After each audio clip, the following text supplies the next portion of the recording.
And here we go. Sports! I listen to you guys all the time. It's awesome. I'm in the mood for one of your classic anecdotes. Give yourselves a round of applause. All right, that's enough. Hey guys, there is someone I want you to meet. Dave Hooker Show with Caleb Calhoun on Off the Hook Sports. Represented by T. Scott Jones, banksandjones.com, Tennessee's trial attorney from the Ted Russell Ford Lincoln Studio, East Tennessee's #1 volume and customer service dealer, Ted Russell Ford and TedRussellLincoln.net. We're all part of the same team here. Now to the Dave Hooker Show on Off the Hook Sports. All right, a big show as we're going to be joined by Ramon Foster. He will be your new color commentator for the Vol Network with 104.5 The Zone. We'll also talk a little bit of Titans with him, but we'll get his thoughts on this Tennessee team that returns from a college football playoff run. Is he expecting that or better? Of course, he played for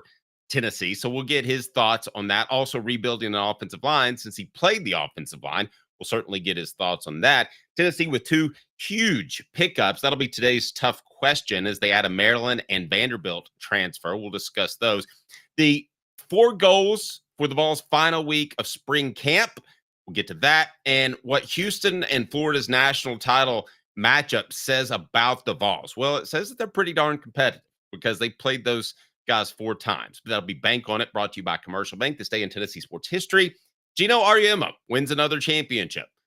I try to keep my personal feelings out of this, but I prefer it when Gino loses. Stat of the day as well. And as I mentioned, Ramon Foster will join us in hour number 2. So in my job, you're not supposed to be a part of the story, but I have been lately because of a situation that I'm going through domestically.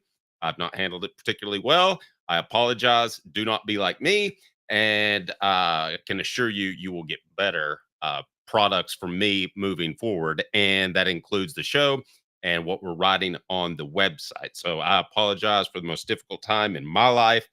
And I want to say that I appreciate everyone. It feels like a family and a community that we built here, not only with the listeners and viewers, but it feels that way with our advertisers and sponsors who have been just incredibly supportive as I've had to deal with what I've had to deal with. So please hit that like and subscribe button. And I'm not going to be a part of the story any longer. As a reporter, that's the one thing you don't want to do. I hated being a part of the story with the Inky Johnson thing, and I'm not going to be a part of the story anymore. So we're just going to continue to turn out fantastic content. Hope you appreciate it. If you want to keep me in your thoughts and prayers, that would be great. Caleb Calhoun, how are you, sir?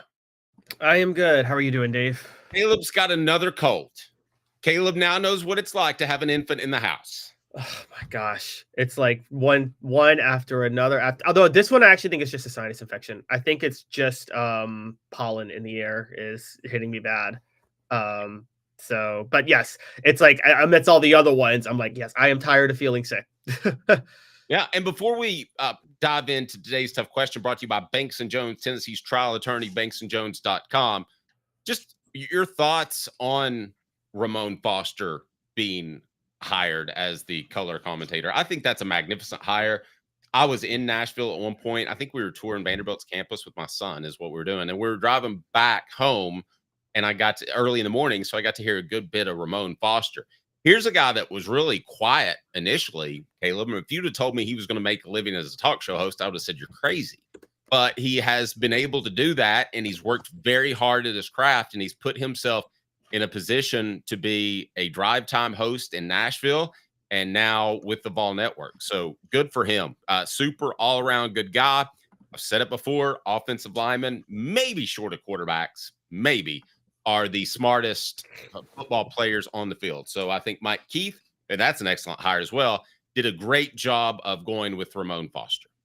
Yeah. And it's like, you almost forget Ramon Foster, quiet guy, undrafted, now has a legendary career as a 10-year offensive lineman with the Steelers, one of the most reliable starting offensive linemen in the history of the franchise, 10 to 15 years, and now is becoming one of the fastest rising superstars in the radio business. So it's like, that is 2 things you probably didn't see happening when he left college in 2008. And I mean, it's a lot to respect from right outside of Memphis, funny enough, Ripley, Tennessee. Me and him had a phrase when we met couple years ago that the West Tennessee is the best Tennessee. Okay, are y'all selling that? Should we have T-shirts printed up for that? Yes, West Tennessee is the best Tennessee. Okay, all right, we'll do it. I'll remind you that we broadcast live from the Ted Russell Ford Lincoln Studios from America for America. Now's the time to buy both Ford and Lincoln. Ted Russell Ford and Lincoln. Nothing on the lot has been affected by tariffs. Nothing at all. Employee pricing, you pay what they pay across the full line of trucks and SUVs. You got to see the dealer for details. Ted Russell Ford and Lincoln on Parkside Drive and also on Kingston Pike. You will get an incredible deal, whether you're talking about a used vehicle or something brand new. Let's get to today's tough question. Caleb, give me a quick synopsis, a bio of Tennessee's new to us basketballs, if you can. Yeah, so over the weekend, it started on Friday. Tennessee picked up a really, really crucial transfer in Jacoby Gillespie, a point guard out of Maryland, literally the prototypical type of player that Rick Barnes would want. He's a defense-first guard, but he can also shoot from three. He's 40.7% from three. He is entering his senior year from Tennessee, the type of player that will immediately buy into what Rick Barnes wants to do, averaging 14.5 points a game, shooting 86% from the free throw line, 4.5 assists. He averages almost 2 steals a game. Actually played at Belmont before Maryland under the new Belmont coach, who was a Rick Byrd protege. So he's been well coached on that. So he's a huge pickup. And then Jalen Carey, the transfer from Vanderbilt, who committed to Tennessee just last night. He's more of a post player, 6'8", 265. Exactly the other type of player Rick Barnes loves, which he loves big men who use their width more than their girth, more than their length under the basket. And that's exactly what Jalen Carey does. Went from James Madison as a freshman to Vanderbilt last year, averaged 8 points and almost 6 rebounds coming off the bench. I think Rick Barnes thinks that over 2 years he can develop him into a really, really, really physical force underneath the basket, kind of like a Grant Williams type, maybe lesser so, but you get my point. Which of the two will have the biggest impact next year? So we got Chaz Lanier right, and we thought he'd have the biggest impact, right? But I think you and I thought Darlington Dubar would be second, Igor would be third. I thought Darlington Dubar would be one. I was dead wrong. I missed totally. Well, I mean, I missed maybe not as bad, but I missed as well. So let's get to today's tough question and see if we can hit the mark this time. Today's tough question. Boom. You heard that. Now take it. The Dave Hooker Show with Caleb Calhoun. All right, Caleb, here we go. It is today's tough question, and it is the poll question as well on our YouTube page. We would encourage you to check it out. I don't know that there's much of an argument for this. We like for it to go 50-50, so there's some genuine debate. But bigger pickup for the Vols is the point guard Jacoby Gillespie or the forward Jalen Carey. Right now, Gillespie with 100% of the vote. We could have done better on today's tough question. Yeah, I don't really want people to sleep on Jalen Carey because I think he's a very good fit for what Rick Barnes is trying to do. So I'm really trying to promote him because I think Jalen Carey can be a very good player. He could immediately be a starting for playing next to Felix Okpara, and that could be a dangerous interior presence. But yeah, Jacoby Gillespie is the bigger pickup. I mean, we're talking about a superstar caliber point guard that is everything Zakai Ziegler was, but also has 3 more inches on him. And as a senior, he might have 4.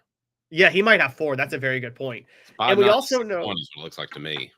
We also know as a senior, he's the type of player that Rick Barnes gets that's going to buy into Rick Barnes' system immediately. And remember this, guys. This is straight out of luck of how this happened because Jacoby Gillespie would have stayed at Maryland to play for Kevin Wheeler. But as you guys, I don't know how many of you saw the way Kevin Wheeler left Maryland for Villanova. It's a disaster at Maryland, so he leaves. Rick Barnes has typically been getting great players at smaller programs or role players at bigger programs and molding them together. Here, he got a great player at a bigger program because of what happened at Maryland. One who's going to buy into exactly what he wants to do at Tennessee. And I mean, we're seeing a potential superstar point guard for him. 2 years ago, the pickup was Dalton Connect, superstar on the wing. Last year, the pickup was Chaz Lanier, superstar as a shooting guard. By the way, congratulations, Chaz Lanier did win the Jerry West Award for the nation's best shooting guard last week. This year, we're talking, I mean, don't be surprised if Jacoby Gillespie wins whatever award there is for the best point guard in the nation next year. I thought I knew a lot about Jerry West. Did you know that he was the first guy or one of the first guys to actually shoot a jump shot, not a two-handed set shot, standing on the floor? Really? I did not know that. Yes, I wasn't aware of that as well. And that's why the logo looks like Jerry West, because that was the universal shot. I say that the logo should be changed to Steph Curry because he's changed the game almost to the same extent. But I say Jerry West, I've never forgiven him for how he wrecked my Grizzlies. So as much as everybody says he's a great GM with the Lakers, he trashed the Grizzlies with what he did to them. I'm going to blame that on the Grizzlies because of his track record. He did pretty good everywhere else. Okay, you guys act like he hit Kobe. People act like he was so smart signing Shaq. You and I could have signed Shaq. Well, he did pretty good building the Warriors. Yeah, but he wasn't technically the GM, so you know. Yeah, I think he was pretty involved, and he helped build the first Lakers run in the 80s, so he was a part of that as well. All right, hit that like button, hit the thumbs up button. I'm going to make an argument for Carey, but I think it's pretty obvious that the biggest impact player this season will be Gillespie. But here we go. Today's tough question brought to you by Banks & Jones, Tennessee's trial attorney, banksandjones.com. Why Banks & Jones? Well, it's because they're Tennessee's trial attorney. You can play to win with Banks & Jones because they'll go to trial. You've heard of other lawyers. They say they'll go to trial and fight for you. They won't. They just want to settle. That's the easiest way out. Well, that's not Banks & Jones, led by T. Scott Jones. They won't settle. They'll go to trial for you. Tennessee's trial attorney. They play to win. Truly, Tennessee's trial attorney when it comes to criminal defense or personal injury. Why settle? It's Banks & Jones. T. Scott. Only one person, I believe, has voted for Jalen Carey. So, Caleb, you said you had an argument, at least, that people shouldn't overlook him. Let's face it, between the two, Jacoby's going to have the biggest impact. The position is there. It's going to be his position until you would think at some point Troy Henderson, the signee out of Richmond, Virginia, or commitment out of Richmond, Virginia, you would think that eventually Henderson would take over after Gillespie is gone. But make an argument for Carey if you can. Okay, the argument for Carey is that Tennessee doesn't have any interior scorers, and that Carey is the exact type of player that Grant Williams was, as a guy who uses his width more than his length to score, has a certain healthy level of finesse to his game, and could maybe, complementing Okpara, be a really elite force under the basket, and that the only thing holding him back is that he's got to be a better free throw and three-point shooter. He's 57% from the free throw line, and he was 23% from the three-point line last year, but he did shoot them. If he can turn his free throw shooting into the 70% range and get his three-point shooting into the 30% range where you have to respect him from outside, then all of a sudden he becomes a very unique threat at different levels on the court to score. And so at that point, you could have an offense that goes through him, which is, as we know, again, from the Grant Williams era, that's something Rick Barnes would love, is an offense that goes through a finesse forward who can also use his width to outmuscle people under the basket. There were times during the stretch run I thought Rick Barnes was definitely going to retire. There were times I thought he was definitely coming back. Based off what he's got in the barn, I'm with you. I don't think it's just he's back for one more year. It wouldn't surprise me if he's back for 3 or even 4. He has 2 guys that have signed the letter of intent. Amari Evans, a shooting guard out of Atlanta. Dwayne Brown out of Hoover, Alabama, a center. And then I mentioned Troy Henderson, who's a commitment. And then the 2 transfers, Carey and Gillespie. That's 5 guys. And you're bringing in 5 guys. You're thinking about the future, Caleb. Now, the flip side of that, the guys like Henderson, Carey, Gillespie's pretty highly rated, but Carey and Henderson are not. But again, you look at Evans and Brown. Those are 4-star guys. Now, when we're talking football, guys, I don't think 4-star guys come in and have an impact. Mike Matthews, I don't think that happens a lot because it's a different sort of physical game. Basketball is a different sport. You could be talking about Tennessee if Evans and Brown play really well, headed into the 26-27 season, they could be pretty loaded. Oh, definitely. Definitely. They absolutely could. Basketball players like 4 stars are, and if they buy into what Rick Barnes is doing, they're reserves their first year, and then they become reliable contributors by their second year. But I mean, I'm going to say with this addition of Gillespie, Dave, I mean, we might have to rethink our position. We kept saying this was like Rick Barnes has more of a long-term plan and is here for another 5 years, but next year there might be a rebuilding phase. Yeah, a guy like Gillespie, he ain't thinking about rebuilding next year. I can tell you that right now. And No. I He mean, wants to win. And the thing I like about him a lot is he's a better three-point shooter than Sky Ziegler. Now, I think you have to know your role. If Jerry Green had picked him up, I'd be like, uh-oh. This is a guy who's a little bit the 2, a little bit the 1. He's going to be split like Tony Harris was. But I think Rick Barnes knows he's going to be the point guard. He's allowed to shoot the open 3 when he gets it, and a couple of times probably with somebody in his face now and again, like Ziegler, that sort of green light. But it's going to be clear he's a point guard first and foremost and forever. yes, exactly. And that, like you said, that doesn't mean he can't be a scorer at the same time. There are plenty of combo guards that do it, but Rick Barnes knows where he's going to put him. Rick Barnes already has a plan. He's not going to, I mean, we talk about Jerry Green not knowing what he did with Tony Harris. I mean, I don't think Jerry Green knew what he was doing with a lot of players on that team. So it was, pretty much 1 through 12. Yeah, exactly. Just rolling out the ball and folding his arms and watching him play basketball. Does Dwayne Brown play as a freshman? He might have to, unless we get another guy. I don't, David. I don't think Rick Barnes is done in the transfer portal. This was just the first weekend. The college basketball season hasn't even ended yet. I don't know who thought it was a good idea to open the transfer portal right in the middle of March Madness. Idiocy. Yeah, I feel like the NCAA just are they on crack when they set the calendars? Honestly, I don't know. It doesn't seem that difficult. Now, Tennessee also could be, let's say there's a Duke kid or a Houston kid who didn't play as much as he thought he should, or, any of the teams in the Final Four. I doubt anybody would come from Florida. Those guys are pretty well set. But, I think you want to see how this thing shakes out. And I don't know how the communication is going in this regard. I mean, does Rick Barnes have contact with some of these guys while they're at their other school? Technically, that's tampering. I heard a quote from Kirby Smart over the weekend, and he said at one point that an agent came to him and did a presentation of the players he could go after, Caleb, and Kirby Smart's sitting there watching it. Some of the players were Georgia players that were showing themselves without him knowing it. So I don't know how much Rick Barnes knows in terms of players that are still active, players that got done over the weekend, but you would think they'd be pretty busy. Yeah, and that's the thing. Rick Barnes has probably been working on this since February, knowing what he was dealing with. Now, I don't think he was working on the Gillespie thing. Remember, the Gillespie thing happened out of the blue because Maryland's coach, Kevin Willard, left for Villanova, and there was an opening there, and Rick Barnes just immediately jumped at Gillespie because he's from Tennessee. And if you're a point guard and you just see what Zakai Ziegler did, Dave, I mean, if you're a star point guard in college basketball trying to develop for the NBA, you see what Rick Barnes did with Zakai Ziegler. You want to play for him, don't you? Yes. And now Dylan brought this up. Let's just send $5 million to Cooper Flagg and get him to transfer here. LOL. Why? So he can miss a free throw when it matters? Okay. He would be an incredible pickup. You do realize that.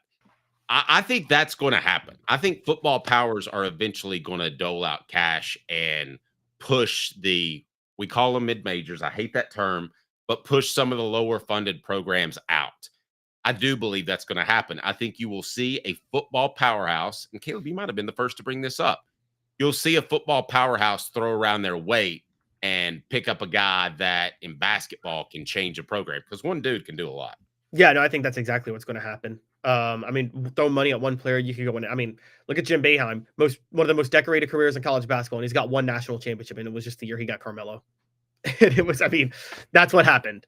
Probably the greatest single-year player in the history of college basketball, right? Carmelo Anthony. Yeah, I would say that's probably accurate. As far as one guy, especially taking over the tournament, I'm not going to pretend I've watched Big East basketball all year during the regular season, but I'll remind you, we broadcast live from the Ted Russell Ford Lincoln Studios from America for America. Now's the time to buy both Ford and Lincoln. Nothing on the lot has been affected by tariffs, employee pricing. You pay what they pay. It's absolutely unbelievable. The full line of trucks and SUVs. You go to tedrussellford.net, tedrusselllincoln.net, and check it all out. Now, we're going to switch it up because Steve's apparently yawning because we're talking basketball. It is still the spring, Steve, but we're going to kick some 4 downs. We talk about Tennessee in their final week of spring practice, what they need to accomplish before the orange-white game, because I can promise you that nothing is going to get done during the orange and white game. 30 seconds from Ted Russell Ford, tedrussellford.net. Like a blast from the past, the Super Dealer is back. Look to the skies, Knoxville. The Super Dealer is fighting for price, service, and the American-made. Ted Russell Ford is East Tennessee's #1 volume Ford dealer. Save up to $4,350 on a new Ford F-150 XLT, or get into a new Ford Ranger XLT with no payments for 90 days. Come see the Super Dealer today at either Ted Russell Ford. Come on, guys, it's game time. 4 downs. Can you count 4 downs? 1, 2, 3, 4. The right. Dave Hooker Show. The Calhoun. Thank you very much. Caleb will have a breakdown of spring camp as Tennessee popping pads as we speak, as we're live each and every weekday at 10 a.m. So we'll get to 4 downs, Caleb, and talk about the final goals, the final hurdles that they hope to cross before the orange and white game. Well, let's start with this. What's been your take in general on spring practice? What's some of your takeaways? And aside from what we're going to address here in just a second. Well, I think that I think that Josh Heupel has not had certain things work out the way he wanted them to, but others work out better. The more I've read about receiver, I think he had an idea going in of what he wanted to do at receiver, and I think it's exactly where he wants it to be. And I think the rotation is exactly what he was hoping it would turn out to be. I think the offensive line is a different story. I think he knew he was going to have to mix some guys around. I think he went the transfer portal route to do it.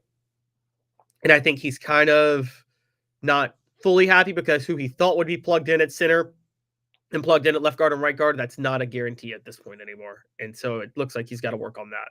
It's one of two things, and I'm not sure which it is. It's either some guys have risen up and good for them, and they're pushing a little bit, or the guys, call them out, like William Satterwhite, some of those guys, Sham Umarov, have not ascended the playing ladder like you thought that they would. That would be troubling because ultimately, I believe the crossroad for Josh Heupel will be the offensive line. He's either going to have to produce better players on the offensive line, or he's not going to last at Tennessee. You just simply cannot miss on as many offensive linemen and or lack to develop them as has happened under Heupel in his 4 years at Tennessee. Right, exactly. And that's, we talk about it like we do stats of the day. I do stats of like the decade, and the stat of the decade is Josh Heupel's entering his 5th year and has yet to start an offensive lineman that he signed out of high school. I mean, that's a crazy stat, guys, no matter how you slice it. So that is, I totally agree with you. I think that it's a combination of misevaluation and there's some development issues. And honestly, I just think they don't all have as clear a vision at offensive line as they typically do at quarterback or in the passing game. Yep. Let's get to 4 downs, which will be brought to you today by Double D Piping, the best in fire suppression. Double D Piping, serving the entire Southeast. Double D Piping. Cooper Mays here. Hit like and subscribe. Bam. Coop here. First down. All right. First down is this as we take a look at the final goals of spring practice with 1 week left. Figure out the interior offensive line. That was number 1. I thought that was going to be Satterwhite. I thought it would be Wendell Moe at right guard. I thought left guard would be Sham Umarov. And now it seems to be much more in flux than we thought previously, Caleb. Yes, it does. And the problem is, we thought it would be William Satterwhite at center, and then Wendell Moe, Sam Pendleton, and then Sham Umarov. 2 of the 3 would take the guard spots, but it looks like they've been working Pendleton at center, I believe, right? Yes. Recently. And so, which would suggest that Satterwhite hasn't come on the way they were hoping he would. And Max Anderson's getting a little chatter too. With that, and that, I thought he would get some last year as a depth guy. So I think that's to be expected at this point, but you're right. It's kind of one of those things where because they had planned for Satterwhite to be plugged in at center, and we heard Cooper Mays taught him and things like that.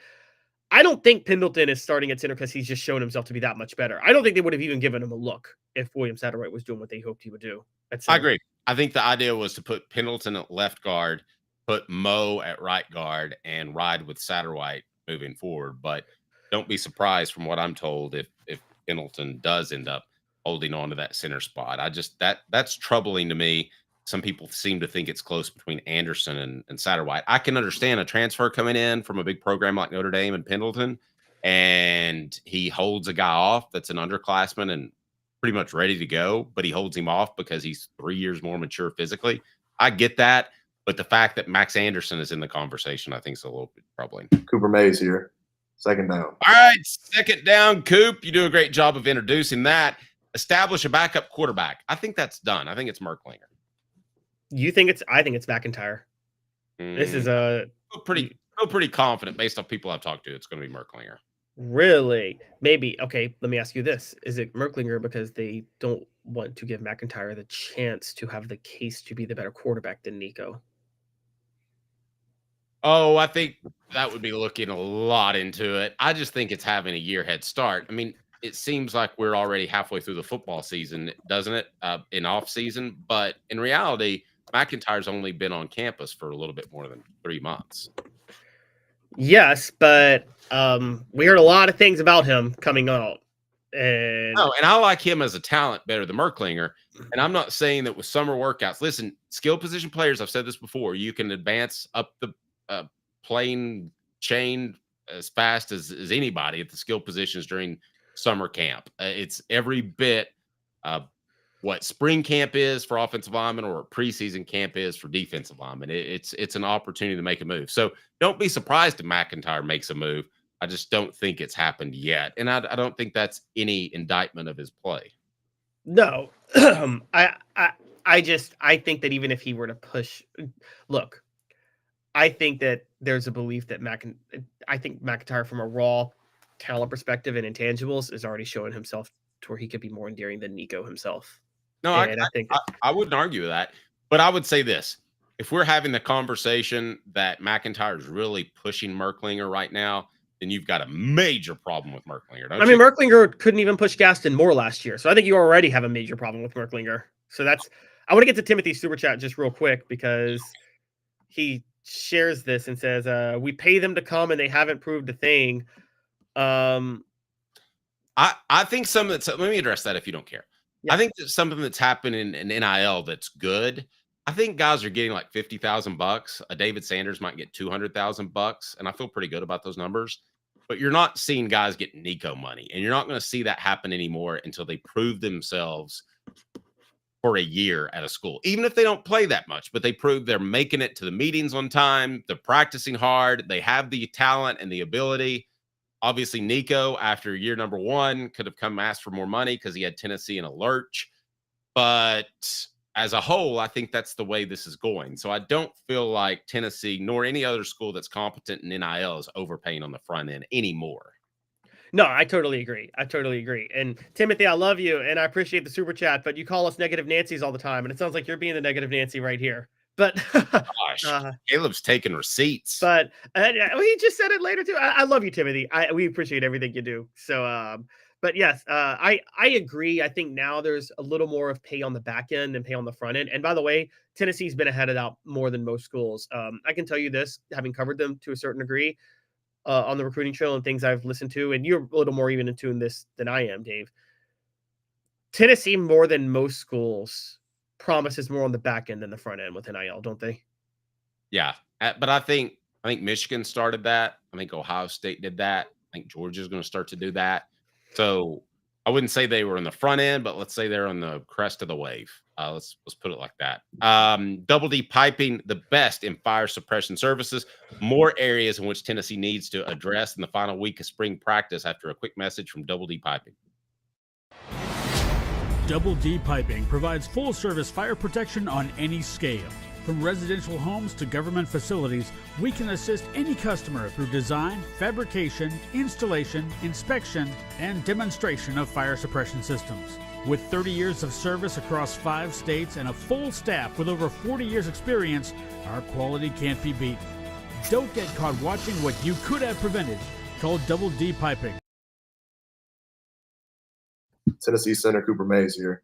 Third down. Continue to develop the defensive backs.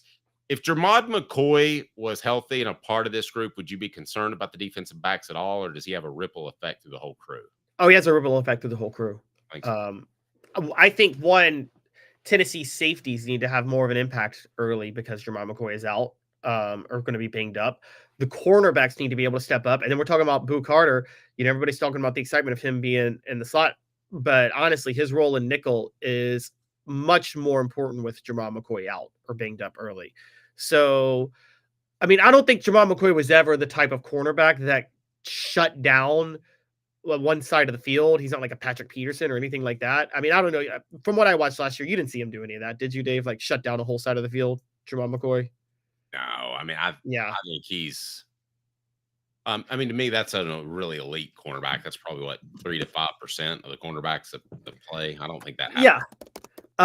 No, exactly. I think Jermon McCoy was more of, and I'm not comparing this team to that, but I think Alontae Taylor's a fair comparison to level of play.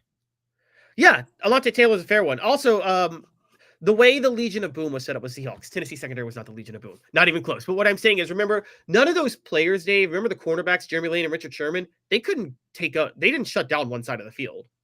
It was just a very complimentary team. And I see that with Jermon McCoy is a very good cornerback who's very complimentary with the rest of the secondary, but losing him takes a huge backdrop. And so, yeah, I think Jermon McCoy just started a ripple effect. And also, like I said, puts a lot more pressure on the safeties, which that's where it's not the Legion of Boom. The Legion of Boom had 2 Hall of Fame safeties, and Tennessee does not have 2 Hall of Fame safeties on this team. I agree with that. We'll get to fourth down, brought to you by Hound Dogs of Knoxville. Champions look good in orange. hdknoxville.com. hdknoxville.com. Oh, that's the wrong one. That's the wrong one. What are we doing here, Dave? All SEC center Cooper Mays here. Fourth down. All right, fourth down is this, and I know Caleb's pretty set on this. That is, pick the 3 wide receivers and stick with them. I don't think you'll have a problem with Josh Heupel doing that. I think that's what his offense tends to do. He just has to make sure he picks the right ones. Yeah, but here's the thing. I think Josh Heupel has somewhat fallen in love with the receivers this spring, and that's the good side. I think Tennessee is very encouraged by the play of their receivers in the spring. When I say pick the right ones and stick with them, yeah, I think you got to get them all the reps through fall camp. I think that was an issue last year. He was trying to make Brew McCoy work, but Brew McCoy wasn't fully healthy and never got right. Dante Thornton struggled with injuries. Squirrel White did. If I'm Tennessee, my goal is Mike Matthews and Chris Brazzell are the 2 wideouts on either side. That's it. No questions asked. And then the slot is Braylon Staley and Boo Carter, alternating drives. What percentage Carter Staley? 50-50. Oh, my gosh.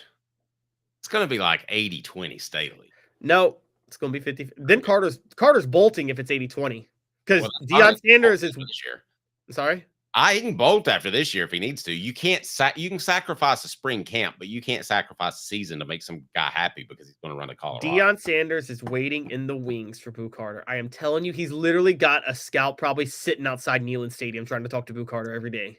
Newbert Collision Center for nearly 50 years. Newbert Collision Center has been East Tennessee's best choice for quality repair work and fantastic customer service. JoeNewbertCollision.com.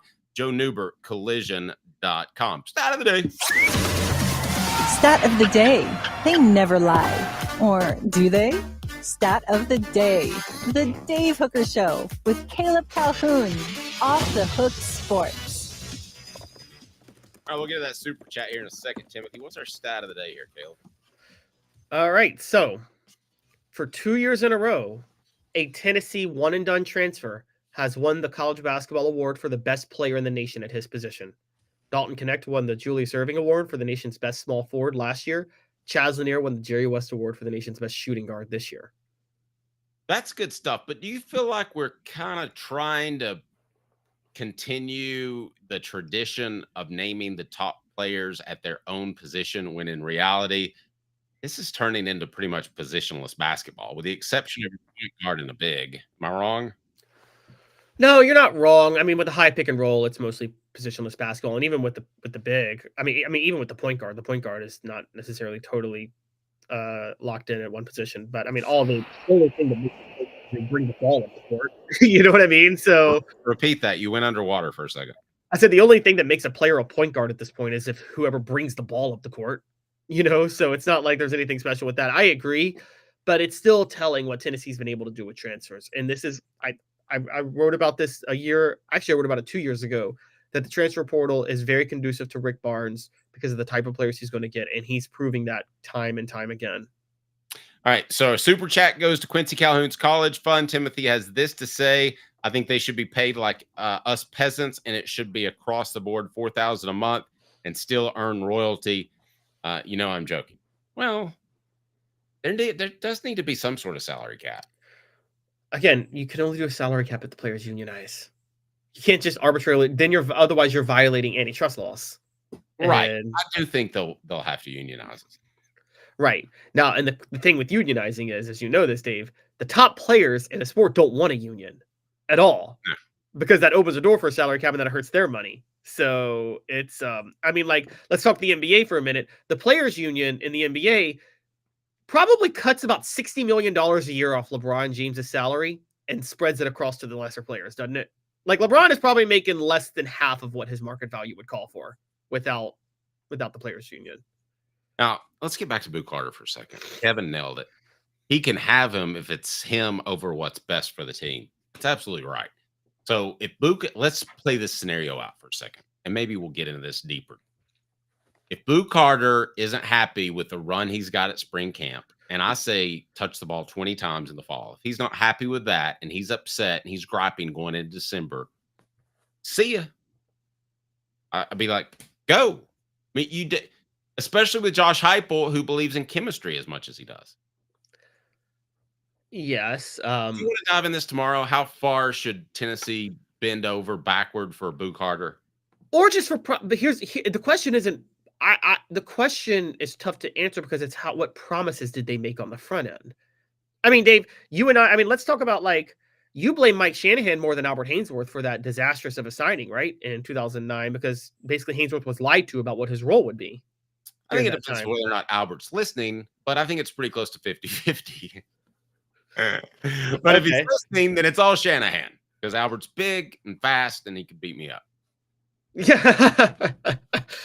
But I always felt that Albert was lied to about the role he was going to play in that defense. He definitely that's his contention for sure. They told that Shanahan brought him in. I don't know why Albert would lie. Albert's had some weird moments in his career, but he's never lied that I know of. And he said that Shanahan brought him in and said, if you have 10 sacks this year, that's a failure because you're there to take up blockers. And he is not a Vince Wilfork type. So, yes, I mean, I think that's out there. I don't know how we got it. How do we get on Shanahan? Well, we're talking about bending over backwards for a player and but it's you have to respect somewhat what you promised them. You shouldn't just, there's a little give and take. Yeah, you got to exert your authority as the coach, but you also if you promise Boo Carter a bunch of these things to keep him and then you lie to him, I mean, that's, even if you let him walk to Colorado, we got to save this for tomorrow, but your chemistry is wrecked no matter what at that point. Put it that way. Yeah, I think that's something Butch Jones would do. I think that he did that with Jalen Hurd, promised him running back when he should have been a defensive end and he'd still be playing in the NFL. And that's something that a dumb coach would do like Butch Jones. I don't think Josh Heupel would do that. I don't think he'd overpromise. He might promise something. He might promise. But here's the thing. Butch Jones didn't overpromise. Butch Jones promised. He kept his promise. It was just to the detriment of the team that he kept his promise. Right. That's my point. So if Boo Carter is upset about not getting whatever amount of touches, it might be 20, which I think is a reasonable number. If he's not happy with that headed in December, don't keep riding and beating that horse. Does that make sense? Like Butch did with Jalen Hurd. That to me was the saddest part about that whole thing is Jalen Hurd was not a real running back. Well, and that's a great big athlete. This is the debate of a different time, but sometimes the best decisions ever made are broken promises. Philip Fulmer breaking his promise to Jason Witten. He said, you'll play defensive end, then 2 days in, oh, nope, you're tight end. Hey, it's the same with. Yeah, it's still the best or right up there with it's the Rashad Baker. Most natural receiver I've ever seen playing defensive back the next day. No, that's true. You're right. It's the same with politics, Dave. You know the most popular positions ever taken in history and by decisions by presidents are all broken promises. Like Lincoln's promise, I'm not going to try to free the slaves. Well, he broke that promise, and we're kind of glad he broke that promise, aren't we? It's probably the right thing to do in retrospect. All right, 2 minutes and coming up, who you should root for in the national championship game, but really more so than that, what the matchup says about the Vols and how they fared against those two teams. Tennessee's knocking on the door. That'll be Bank on It, brought to you by Commercial Bank. This day in Tennessee sports history. And then Gino Auriemma is it over. He is definitively the greatest women's coach of all time. I've got a take on that. Also, Ramon Foster will join us live on the program, former Tennessee offensive lineman who will be the color commentator for the Vol Network, and they made a fantastic hire. Guys, you got to check out rickterryjewelry.com. That's rickterryjewelry.com. They want to be your jeweler. If you're looking for affordable game day jewelry, it's a Tennessee tradition at rickterryjewelry.com. rickterryjewelry.com. They will produce pieces exactly how you design them. They are a jewelry designer, not just a jewelry retailer. It's way different, but they have the affordable game day jewelry as well. They're absolutely fantastic on Kingston Pike, rickterryjewelry.com. 2 minutes off the hook sports, Gino, and more. Stay tuned. He's Caleb Calhoun. I'm Dave Hooker. Why Banks & Jones? Well, it's because they're Tennessee's trial attorney. You can play to win with Banks & Jones because they'll go to trial. You've heard of other lawyers. They say they'll go to trial and fight for you. They won't. They just want to settle. That's the easiest way out. Well, that's not Banks & Jones, led by T. Scott Jones. They won't settle. They'll go to trial for you. Tennessee's trial attorney. They play to win. Truly, Tennessee's trial attorney when it comes to criminal defense or personal injury. Why settle? It's Banks & Jones. T. Scott Jones. BanksandJones.com. Now in its 45th year, the second and third generations continue Joe Newbert's commitment. His vision of what this business needed to be, we still try to live up to that. Joe Newbert Collision Center. Community banking is about location and much more. It's about family. We reside in your community. We are a part of your community. At Commercial Bank, our commitment extends beyond the walls of our branches. It's displayed each day in the opportunities we provide, the money we give back, and the time we commit, all to help improve the lives of the people, families, and businesses that make our communities great. Commercial Bank, life made better. Hi, Mike Davis here with City Heating and Air, reminding you to always dare to compare. Our team provides quality local heating and air service, installation, and maintenance across East Tennessee. We use only the best equipment like American Standard heating and air conditioning for your residential, new construction, or commercial needs. Honesty, dependability, and customer satisfaction have been the cornerstones of our business since 1961. City Heat and Air. Dare to compare. Are you ready to get strong? At NFC, we offer top-notch weight training and functional fitness, so you can build strength and improve your performance. Join today at nfc1.com or stop by any one of our Ginger Power, the Dave Hooker Show with Caleb Calhoun. Represented by T. Scott Jones, BanksandJones.com, Tennessee's trial attorney. From the Ted Russell Ford Lincoln Studio, East Tennessee's #1 volume and customer service dealer, Ted Russell Ford and TedRussellLincoln.net. Now to the Dave Hooker Show on Off the Hook Sports. Do me a quick favor. Take 1 second to click on that thumbs up button. If you haven't subscribed, subscribe as well. Fill in the comments. We love to get you on board and make you a part of the program. In the message board, we'll take a look at that right now. We have this from Daniel. Daniel says, General, I feel that with Florida especially, just ain't trying to hear how overrated the league is when the SEC don't win the Natty in anything. I guess you know you're the top dog.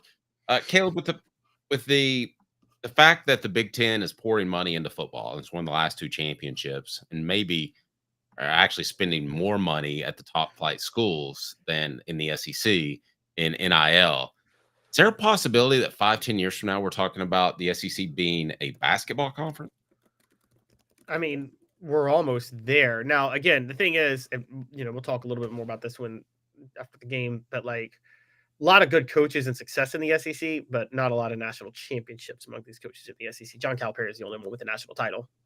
So, whereas with football, the thing was you always had a coach with a. When's the last time the SEC football did not have one coach who had a national title on his resume? Well, in football or basketball? In football. Like, when's the last time there was not at least one SEC coach in the league without a national title? With a national title. I mean, not since you or I've been covering. No, because you would have 4 that would be overlapped by Saban, and then Saban's overlapped by Kirby Smart. So maybe 1991 was the last year, and I got to look it up. You guys tell me if 91 was the case, but no, because Johnny Majors was in. Johnny Majors had a national title on his resume, just not at Tennessee. Yeah, and then you start walking Johnny back, and you'll get to Vince Dooley, which will carry you a little bit further back. Yeah, and it might be 50 years. Yeah, if ever. So, I mean, if ever since the conference was formed. I mean, so it's, the SEC in basketball has had that quite a few times, though, even during the Kentucky years. All right, Bank on It, brought to you by Commercial Bank, is right now. When you watch that national championship, one thing is going to ring clear and true, despite the fact that Tennessee lost to Houston in a one side of the fair. That was a game in which shots weren't falling for Tennessee. They got out hustled. I think they reached their max. But Tennessee has beaten Florida. Tennessee kept it fairly close in the second half with Houston, although I think they took their foot off the gas. Do you look at this matchup between Houston and Florida as proof that Tennessee is right there, that they can win a national championship sooner rather than later? Or do you look at it as, hey, they're 1-3 against those teams, and the Houston game wasn't that close? I look at it as the former.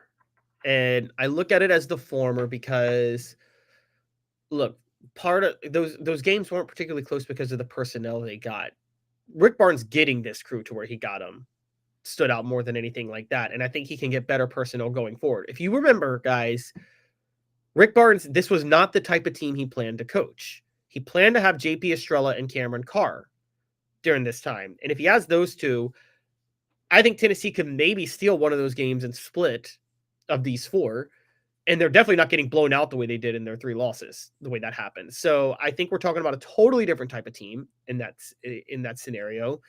And particularly Houston, where the matchups would allow Rick Barnes to play bigger, because the problem with Houston was when Zakai Ziegler went to the paint to try to kick, the guys were just so big and closing in on him, he just wasn't able to play his game. That changes if you have JP Estrella. It does, and ultimately, let's face it, Ziegler is he's still 5'9". I mean, if you talk about a guy who maxed out his ability, he's right up there at the top. And I credit him with the way he played, but at some point, 5'9", still 5'9", Caleb. Yeah, I agree. I mean, that's exactly what it is. Zakai Ziegler is, I mean, I know we're not crazy about the term, but I mean, he is a classic overachiever, isn't he? Yep. If you're 5'9" and you're that much of an impact, he's an overachiever. He did more than he should have done, but 5'9" has limitations once you get to March. It's the same with like the Chris Lawson era. Everybody loved Chris Lawson and Juwan Smith as 2 great guards shooting the 3, but then you run into teams with athletic 6'9" forwards, on either side of the paint. Sorry, there's only so much they can do at that point, and that happened with Louisville. Dylan says, if you told me Elite 8 in mid-January during that slide, I'd laugh in your face. I really thought Elite 8 pretty much the whole time. Daniel says, hey, guys, if Gators win the Natty, men and gals both will have beat the champ this year. Florida and UConn ladies, let's go. That's a good point. Who's closer to winning a championship, given what the Lady Vols have coming in, the number 1 class in the nation? Who's closer to winning a championship, the women or the men?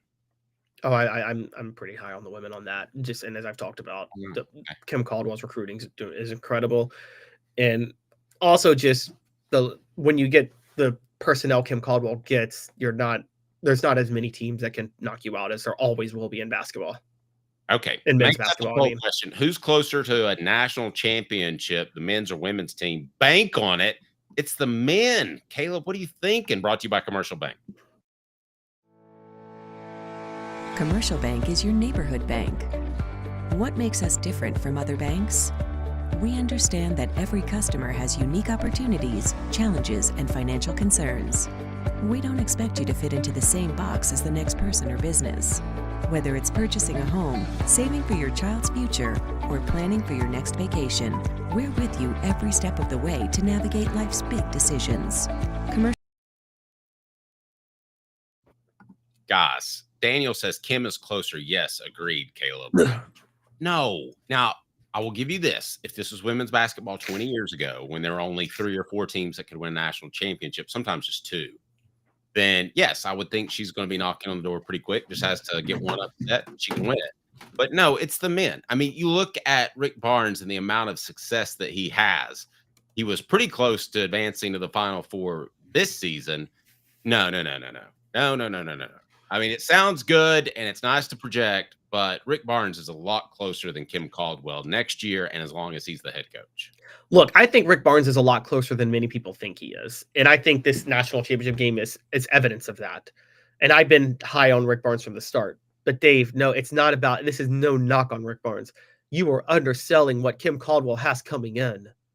I mean, tell me about it, because I've looked at it. I think it's fantastic. But again, prospects are suspects until they prove they can play. Yeah, no, not like that. You're right. Yeah, when Nick Saban got those #1 recruiting classes, we were all like, oh, prospects are suspects. We don't know if they're going to work out or not. You knew the minute you saw those recruiting classes Alabama was getting under Nick Saban in 2007 that they were about to have a dynasty, Dave, didn't you? Honestly, I thought that Saban was a pretty special coach after I saw that display in Atlanta in the 2001 SEC championship game. Yes, but you also knew that Alabama was loading up on talent. And by the way, everybody knew it. That's why Les Miles started pulling scholarships from players who were considering Alabama. He was really scared about what Alabama was going to do, and he was trying to play hardball, and it backfired. I think that they got the Paulden twins. They are loaded with wings and athletic guards. As I've told you guys this from the start, and I keep repeating it, but I'm going to keep saying the story because I got to drive the point home. Kim Caldwell runs an up-tempo system that depends on transition and three-point shooting, period. The question was whether or not doing that could work at the SEC level without the size, because she didn't have the size at Marshall. That's the question John Adams was implying when he asked her last year, could this style translate to the SEC? And Kim Caldwell said, I wouldn't be here if I didn't think it could. Kim Caldwell, because she was limited in the talent she could get in the transfer portal, went the route of going for wings who were very athletic, who were not great shooters this year. Her philosophy was, I got to sacrifice somewhere. I'll sacrifice the shooting because maybe they'll be better shooters with the system I run because they'll get more open looks. She turned out to be right about that, but they still weren't great shooters, and Tennessee still set the record for 3 points made in a season for an SEC team in the history of women's basketball. Now, on the recruiting trail, she's got these athletes who are sharpshooters coming in, okay? These are players that can run the floor and that are sharpshooters. So next year, you think she just set a record for 3-point shooting this year, and 3-point shooting efficiency is going to go up by 10 percentage points by next year, probably.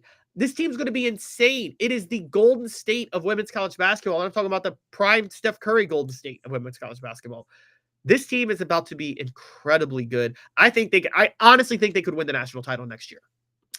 Well, I have to project a lot of my guys with Gillespie and Carey.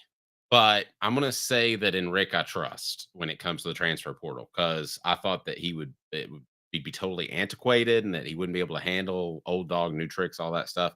But in retrospect, he has been able to handle it. And of the key prospects that he's brought in via the transfer portal, he's hit on, I would say, 3.5. He hit on Chaz. He hit on Dalton. I'm talking about over the last 2 years. I think he hit fairly well on Igor Dubar. So look, I'll go a solid 3. And 3 out of 4, 3/4 of a point going to Igor, 1/4 of a point going to Dubar. How about that? So I have faith in him bringing people in to play at a high level. I'm projecting, but you're projecting too with the fact that you're basing your prediction off high school ladies. I am. But I mean, you can't coach shooting a lot of times. So I firmly believe in what Kim Caldwell's building. And that's not a knock on Rick. I'm with you. Here's the other point. The parity's still not the same, Dave, in women's college basketball versus men's college basketball. So no matter how good Rick Barnes' team is, they're still way more susceptible to a quick bounce out or an upset loss in the NCAA tournament, right? So yes, very much. Yeah, I mean, once Kim Caldwell has the #1 seed, spoiler alert, Tennessee's not losing in the first weekend in women's basketball ever. Like, that doesn't happen in women's basketball, honestly. No, it did once. Was it Holly? Kelly? Didn't it happen? Holly lost the #1 seed, but it was a second weekend. Like, she's lost plenty of times in the first weekend, but once you're a top 2 seed, you're almost always making it. Right. It's a little bit deeper, but not quite as deep. So Dylan says Barnes needs more than one offensive weapon.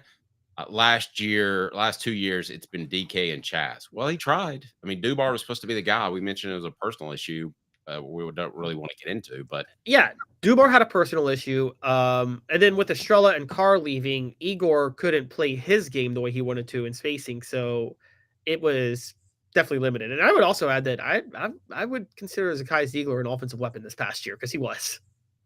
Oh, I definitely think he was. He was just so good on defense that you think of that first. Right, exactly. Yeah, but he was very good offensively. No, I agree with that. All right. So, as we mentioned earlier, Ramon Foster will join us a little bit later in the program as it is time for This Day in Tennessee Sports History with Caleb Calhoun. I'm Dave Hooker, Off the Hook Sports. Have you clicked on that thumbs up button? Please do so. This Day in Tennessee Sports History. It's cool, baby. It's cool. Now you know, and knowing is half the battle. The Dave Hooker Show with Caleb Calhoun, Off the Hook Sports. All right, Caleb. This Day in Tennessee Sports History is brought to you by Quality Tire Pros, serving Chattanooga's community since 1957. All major brands of tires, full-service automotive, brakes, alignments, oil changes, and more. QualityTirePros.com, QualityTirePros.com. We mentioned Chattanooga. Oh, they won the NIT. Yay. They did. Yay.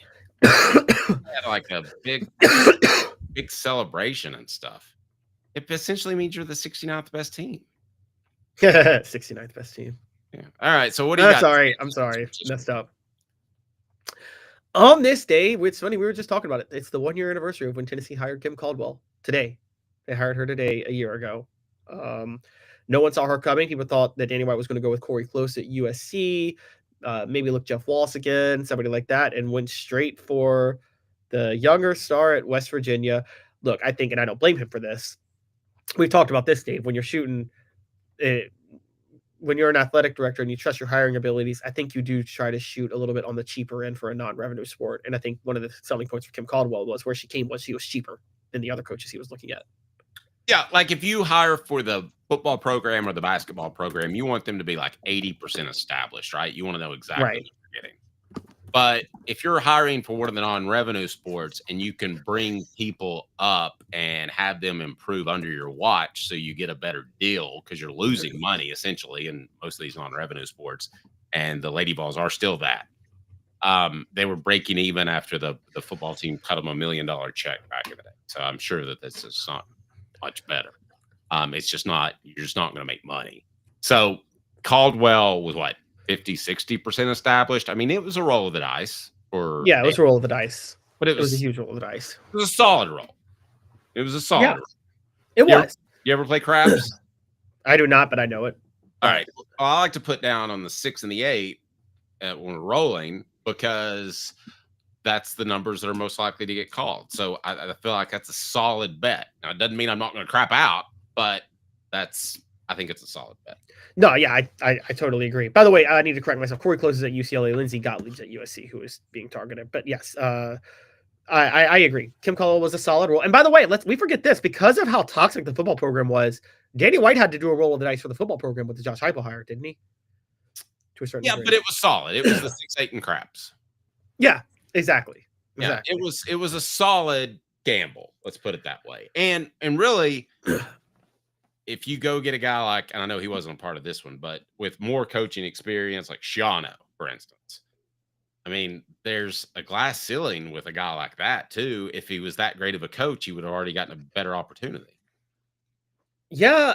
Does that make sense? Like, I would rather gamble with the up-and-comer offensive guy than an old fuddy-duddy rehash like the NFL does, where it just seems like the same coaches get jobs each and every year, and they're mostly Caucasian. Yes, no, I agree. And that's exactly what Greg Schiano kind of was. And again, only one person wanted Greg Schiano, and he's the same person who thought that Deshaun Watson should be the highest paid quarterback in NFL history. So tells you all you need to know about his abilities to do things. Yeah.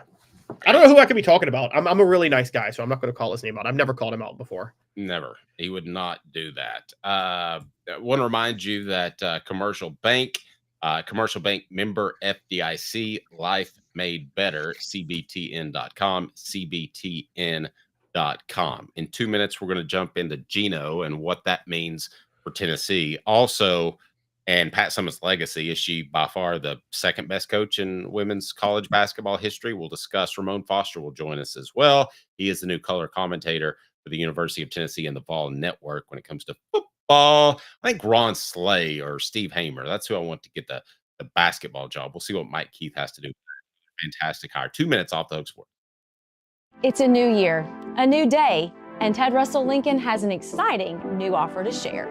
Right now, get a 2024 Lincoln Navigator with 0% APR for 72 months and up to $4,000 in bonus cash. Or drive away in a new 2024 Lincoln Corsair Grand Touring with 0% APR for 60 months and up to $4,500 in bonus cash. It's time to get excited about the ride. Come and see what a luxury car experience truly is at Ted Russell Lincoln Knoxville. Now in its 45th year, the second and third generations continue Joe Newbert's commitment. His vision of what this business needed to be, we still try to live up to that. Joe Newbert Collision Center.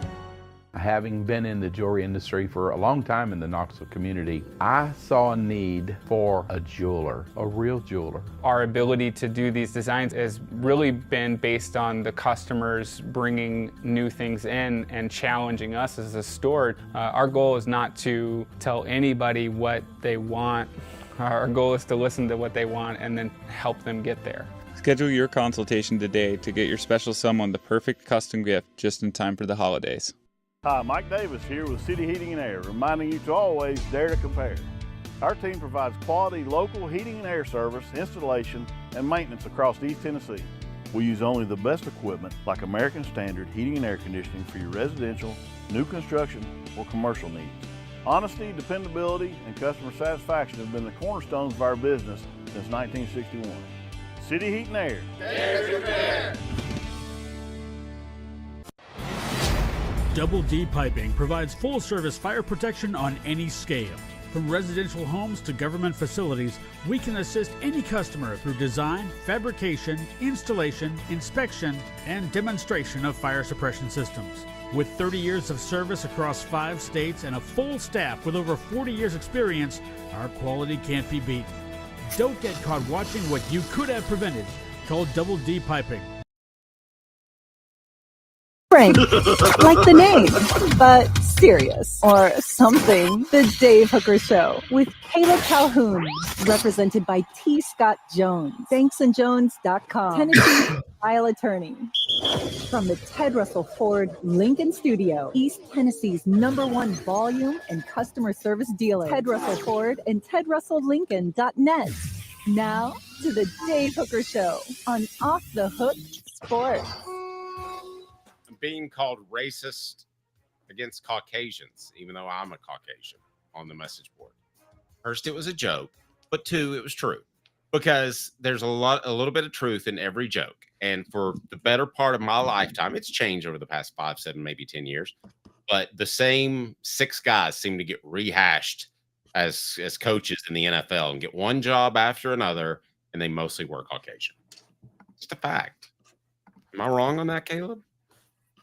No, I mean there's a lot of recycled coaches, and they do typically skew towards one race in a lot of ways. And I just think of the best example. Let's talk about Chan Gailey. How many jobs has Chan Gailey had as a head coach? Man. And when you knew that Chan Gailey wouldn't be a good coach is when he came into the Dallas Cowboys and he instituted a no cursing policy. So that's going to work. So that's so perfect. Michael Irvin just did an 8-ball 30 minutes before practice, but he can't say the D word. Darn. I mean, come on. That's so crazy. Did he not allow his players to wear their hats inside too? Probably not. And had to walk in a single file line. Yeah, right. Yeah. Game No Bueno says you're like 50. I am. I know. I mean, they're rehashing me. I agree with that. And then back to my supposedly racist statement. Daniel says, I don't know. How that's not a big deal, Dave. True statement, no big deal. Thank you. I appreciate that. I'm going to say this though. I'll be racist the other way for a minute. Duke would have won that game on Saturday had they had more white players on the court. Okay, just put all your free throw shooters out there. Why? I mean, honestly, just put I cannot believe John Shire having. Dave, if you have a 6-point lead and the ball with 30 seconds to go, you don't need any defenders, right? You just need all of your free throw shooters that you know are going to hit the free throw shooters to lock up the game. I'm with you. Daniel, thanks for having my back. Dave certainly isn't racist. Thank you. Yes. But I'm not racist towards white people. I'm not racist in any direction. But I think it's pretty obvious that there were a lot of decades in which white guys got the inside track. That's why there is a Rooney Rule. That's why I hate all races. What, you hate all races? Yeah, I hate all races. Across the board racist. I'm just across the board racist. Yeah, you even hate yourself. You look in the mirror, you're like, man, I hate you, white boy. All right. So let's switch gears a little bit. Thanks for joining us. Please hit that thumbs up button. We greatly appreciate that. And Hot or Cold, brought to you by City Heating and Air Conditioning, cityheatandair.com. Gino Auriemma with another championship. How do you look at him perhaps differently now that he has 12 titles compared to Summit's 8? I hate to say this, but I'm going to go ahead and share that I think that Gino Auriemma has proven that he has had more success than Pat Summitt. Now, obviously, that was because of her illness. She might still be coaching. Now, how old would she be right now? How old would Pat Summitt be at this moment if she were still coaching? She would be... I'll tell you what. I'll go ahead and fire 4 downs, and then you give me that. Where do you stand? Hot or cold? Brought to you by City Heating and Air Conditioning. Integrity matters. 50 years in East Tennessee. cityheatandair.com. On Off the Hook Sports. All right. So Hot or Cold, brought to you by City Heating and Air Conditioning. Gino has more titles, more wins, better winning percentage. That means that he is a better coach. Hot means you agree. Cold means you do not. Hot or cold? I do not agree that means he's a better coach. I think that argument, the more titles, more wins, and a better win percentage, I think that Gino, there are a lot of factors into why he had those, not the least of which was for most of Gino's career, he coached in a much easier conference because at the peak of this rivalry, the Big East was a significantly worse conference than the SEC during that time. This is not men's basketball where the Big East was dominant. True. And to say more successful, That's hot. it has to be Gino. But we have to factor in what you brought up. Pat Summitt had an 8-7 lead in national championships before revealing her dementia diagnosis. Hot or cold? Hot, that's proof that Pat Summitt is a better coach between the two. Cold, it really doesn't hold water. I'm hot on it because it's proof that it negates the Gino argument for his national titles. Because I'm going to go a step further here, guys. Pat Summitt led Gino 9-7 at the time of her dementia, revealing her dementia diagnosis, and also at the time of her stepping down. She led Gino 8-7. But Dave, I'm going to take it a step further in this. Anybody that knows what was going on within the program knows that Pat Summitt's dementia diagnosis she got dementia a few years before she actually revealed she had it. Well, I know from people that covered her closely that the last year she was nowhere close to 100%. I can't speak to 2 years. Well, the last year that was when she revealed it. She was sitting on the bench and Holly was basically running the show. Well, not only that, but the interaction with the media, she used to be really dedicated for promoting the game. She talked to every reporter individually for 3 minutes, which is pretty unheard of in other sports. And that wasn't happening. She would talk in a group setting maybe once a week. Yeah. But even behind the scenes, there was some, she was not the head There coach. was some known decline in Pat Summitt starting in 2009. There were a couple, and just for those who don't remember the whole story, her last national title is 2008. 2009, there was known decline from some people who were close to her that have told some stories. She doesn't reveal her diagnosis until 2011.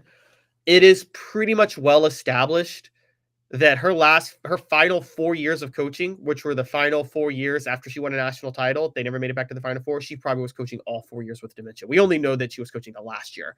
She was probably coaching all 4 years with dementia. Yeah, I was also told by a former Lady Vol, I'm not going to mention who it was, but, Pat was really good about having people over to her house, and she would even have the media during Selection Sunday over to her house, and she would make a home-cooked meal and that sort of thing. Pretty cool. But we love to eat. The media were fat. But I was told by somebody, she had a lot of former players over there. And at one point, they remembered, like in the mid to late 2000s, that they thought it was sleepwalking at the time, but she was walking around, turning all the lights on at 3 o'clock in the morning. And at the time, they thought it was just Pat being kind of quirky, but I think that was probably some of the earliest indications that she had an issue on. And I don't know if you've ever been through that, but I have. And with 2 grandparents. And with dementia, you can easily just chalk it up to getting older and not really get a clear diagnosis. But yeah, if she was that bad her last year, and I was told she was, then she probably had it 3, 4, 5 years. Right. So forget just the last. But I did stay at a Holiday Inn Express last night. So forget the last. Forget what she could have done after she stepped down. Because remember, she led Gino 8-5 in titles when we believe she actually did officially get it, and it was affecting her. Even in those last 4 years, she probably gets at least one more national title. And that's not even a factor in what she could have done all the years after. So I think just the titles and numbers argument is just not fair to Pat at all because of how she had to step down. Yep. That's fair enough. All right. Hot or Cold brought to you by City Heating and Air Conditioning, cityheatandair.com. Integrity matters over 50 years in East Tennessee. cityheatandair.com. Hi, Mike Davis here with City Heating and Air, reminding you to always dare to compare. Our team provides quality local heating and air service, installation, and maintenance across East Tennessee. We use only the best equipment like American Standard heating and air conditioning for your residential, new construction, or commercial needs. Honesty, dependability, and customer satisfaction have been the cornerstones of our business since 1961. City Heat and Air. Cooper Mays here. Hit like and subscribe. All right, our last one. Gino has more titles in the era of greater parity. That's very true. And that might be the strongest one, the hottest one. That's hot. Of the entire one. Because the women's game over the past 7 to 10 years is way different than it was a decade ago. Caleb, there were 2 or maybe 3 teams that could win a national championship. Now I think it's pretty close to the men. I think it's 6 to 8, maybe 8 to 10 that can realistically win a championship on the men's side. It's much, much tougher to win a natty nowadays than before. So Pat Summitt, and when Pat Summitt won her 6th national title, UConn had just 1 at that time. And that 6th one was the Shamika Holtzclaw, Samika Randall, that team that went undefeated and won it all. Right after that, you saw Gino really start to catch up because he used certain recruiting advantages that Pat Summitt didn't like.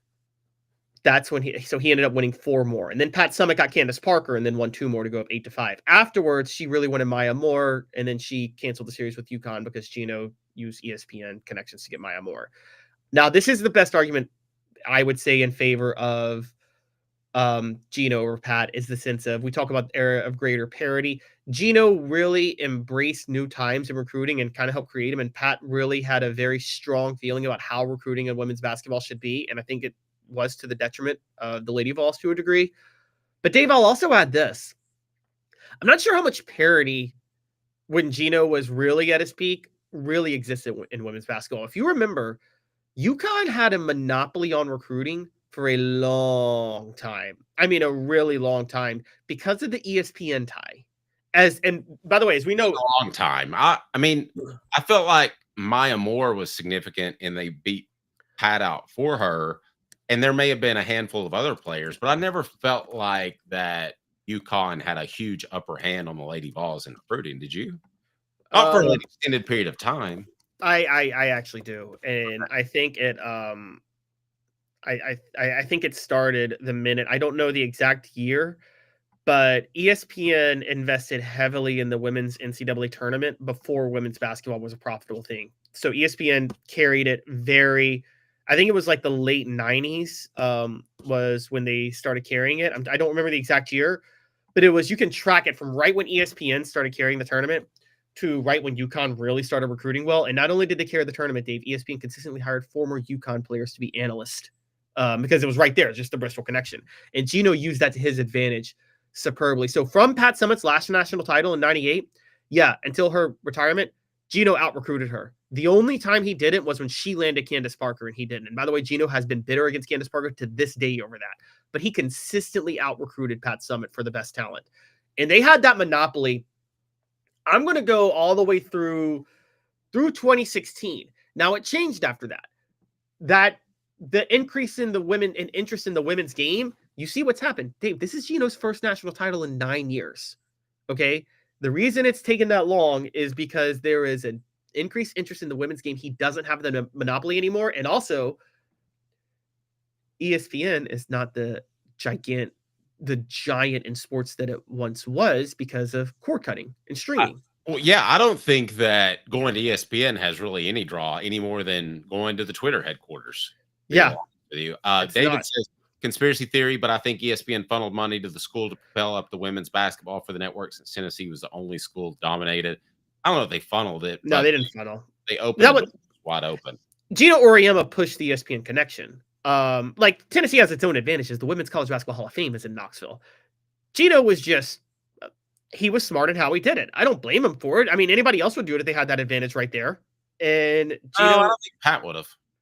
Well, it was a violation. Right, but that was the problem with Pat, is Pat still believed in these violations. And it's like, you got to let that go. You got to use that to your advantage. And Gino definitely, I never minded Gino using the ESPN tie. I minded him holding a grudge against top players that didn't commit to UConn. Again, Candace Parker. He still is bitter that Candace Parker did that. But of all the great women's basketball players during that era, Dave, from like Pat's retirement, from Pat's 6th national title in 98, Candace Parker was the only transcendent player she got to commit to the program. Gino got the rest of them, from Diana Taurasi to Sue Bird to Maya Moore.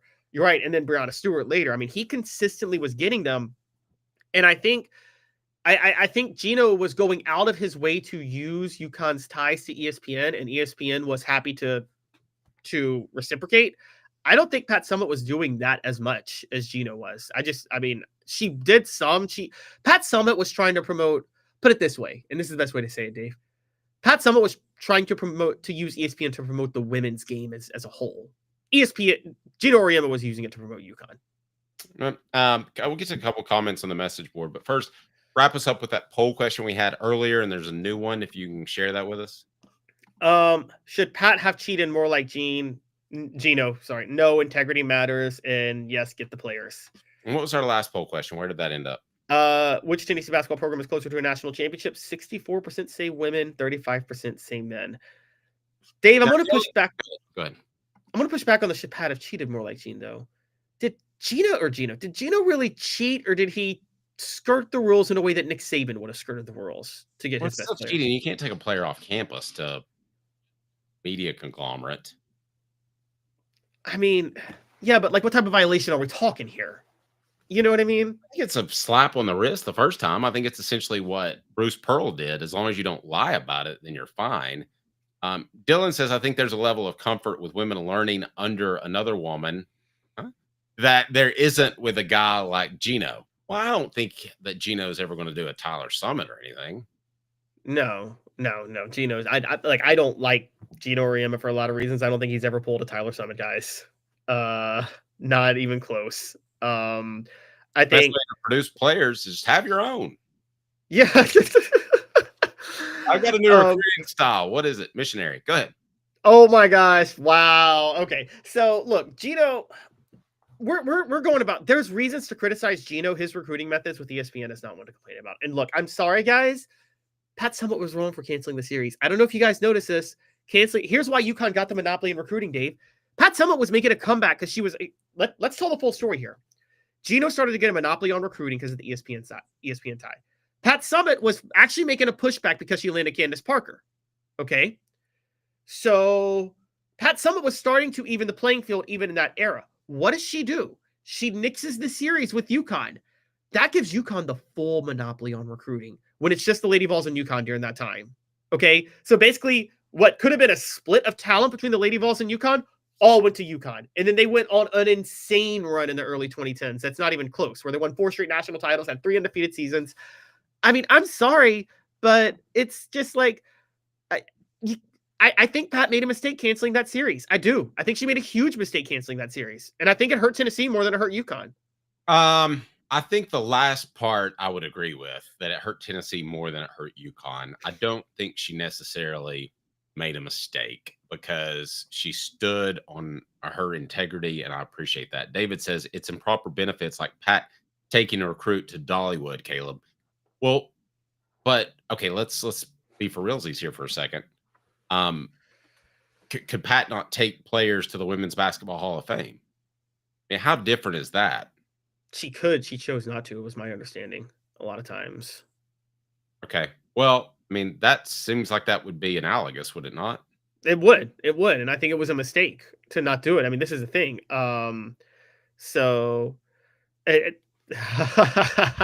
Derek. Actually, Adam has the best point. That's how that, right? The WNBA being carried by ESPN, that helped prop up UConn because more than anything. And so, well, that helped even things out. But like the WNBA also helped promote UConn to begin with, because the creation of the WNBA was an ESPN tie, and there were a lot of UConn people who would cover it during that time. So it kind of went back and forth. It's kind of like, for those who don't know, like Dave knows this, he worked at ESPN. One of the things that helped Big Ten programs for a long time in college football was so many of the best journalism schools are in the Big Ten. So how many ESPN reporters just came out of Big Ten schools? You know, so yeah, a lot came out of Florida too, for whatever reason. Andy Staples, the Jill Arrington. Did you ever notice Florida got more promo in the 90s than any other SEC program? Well, they deserved it.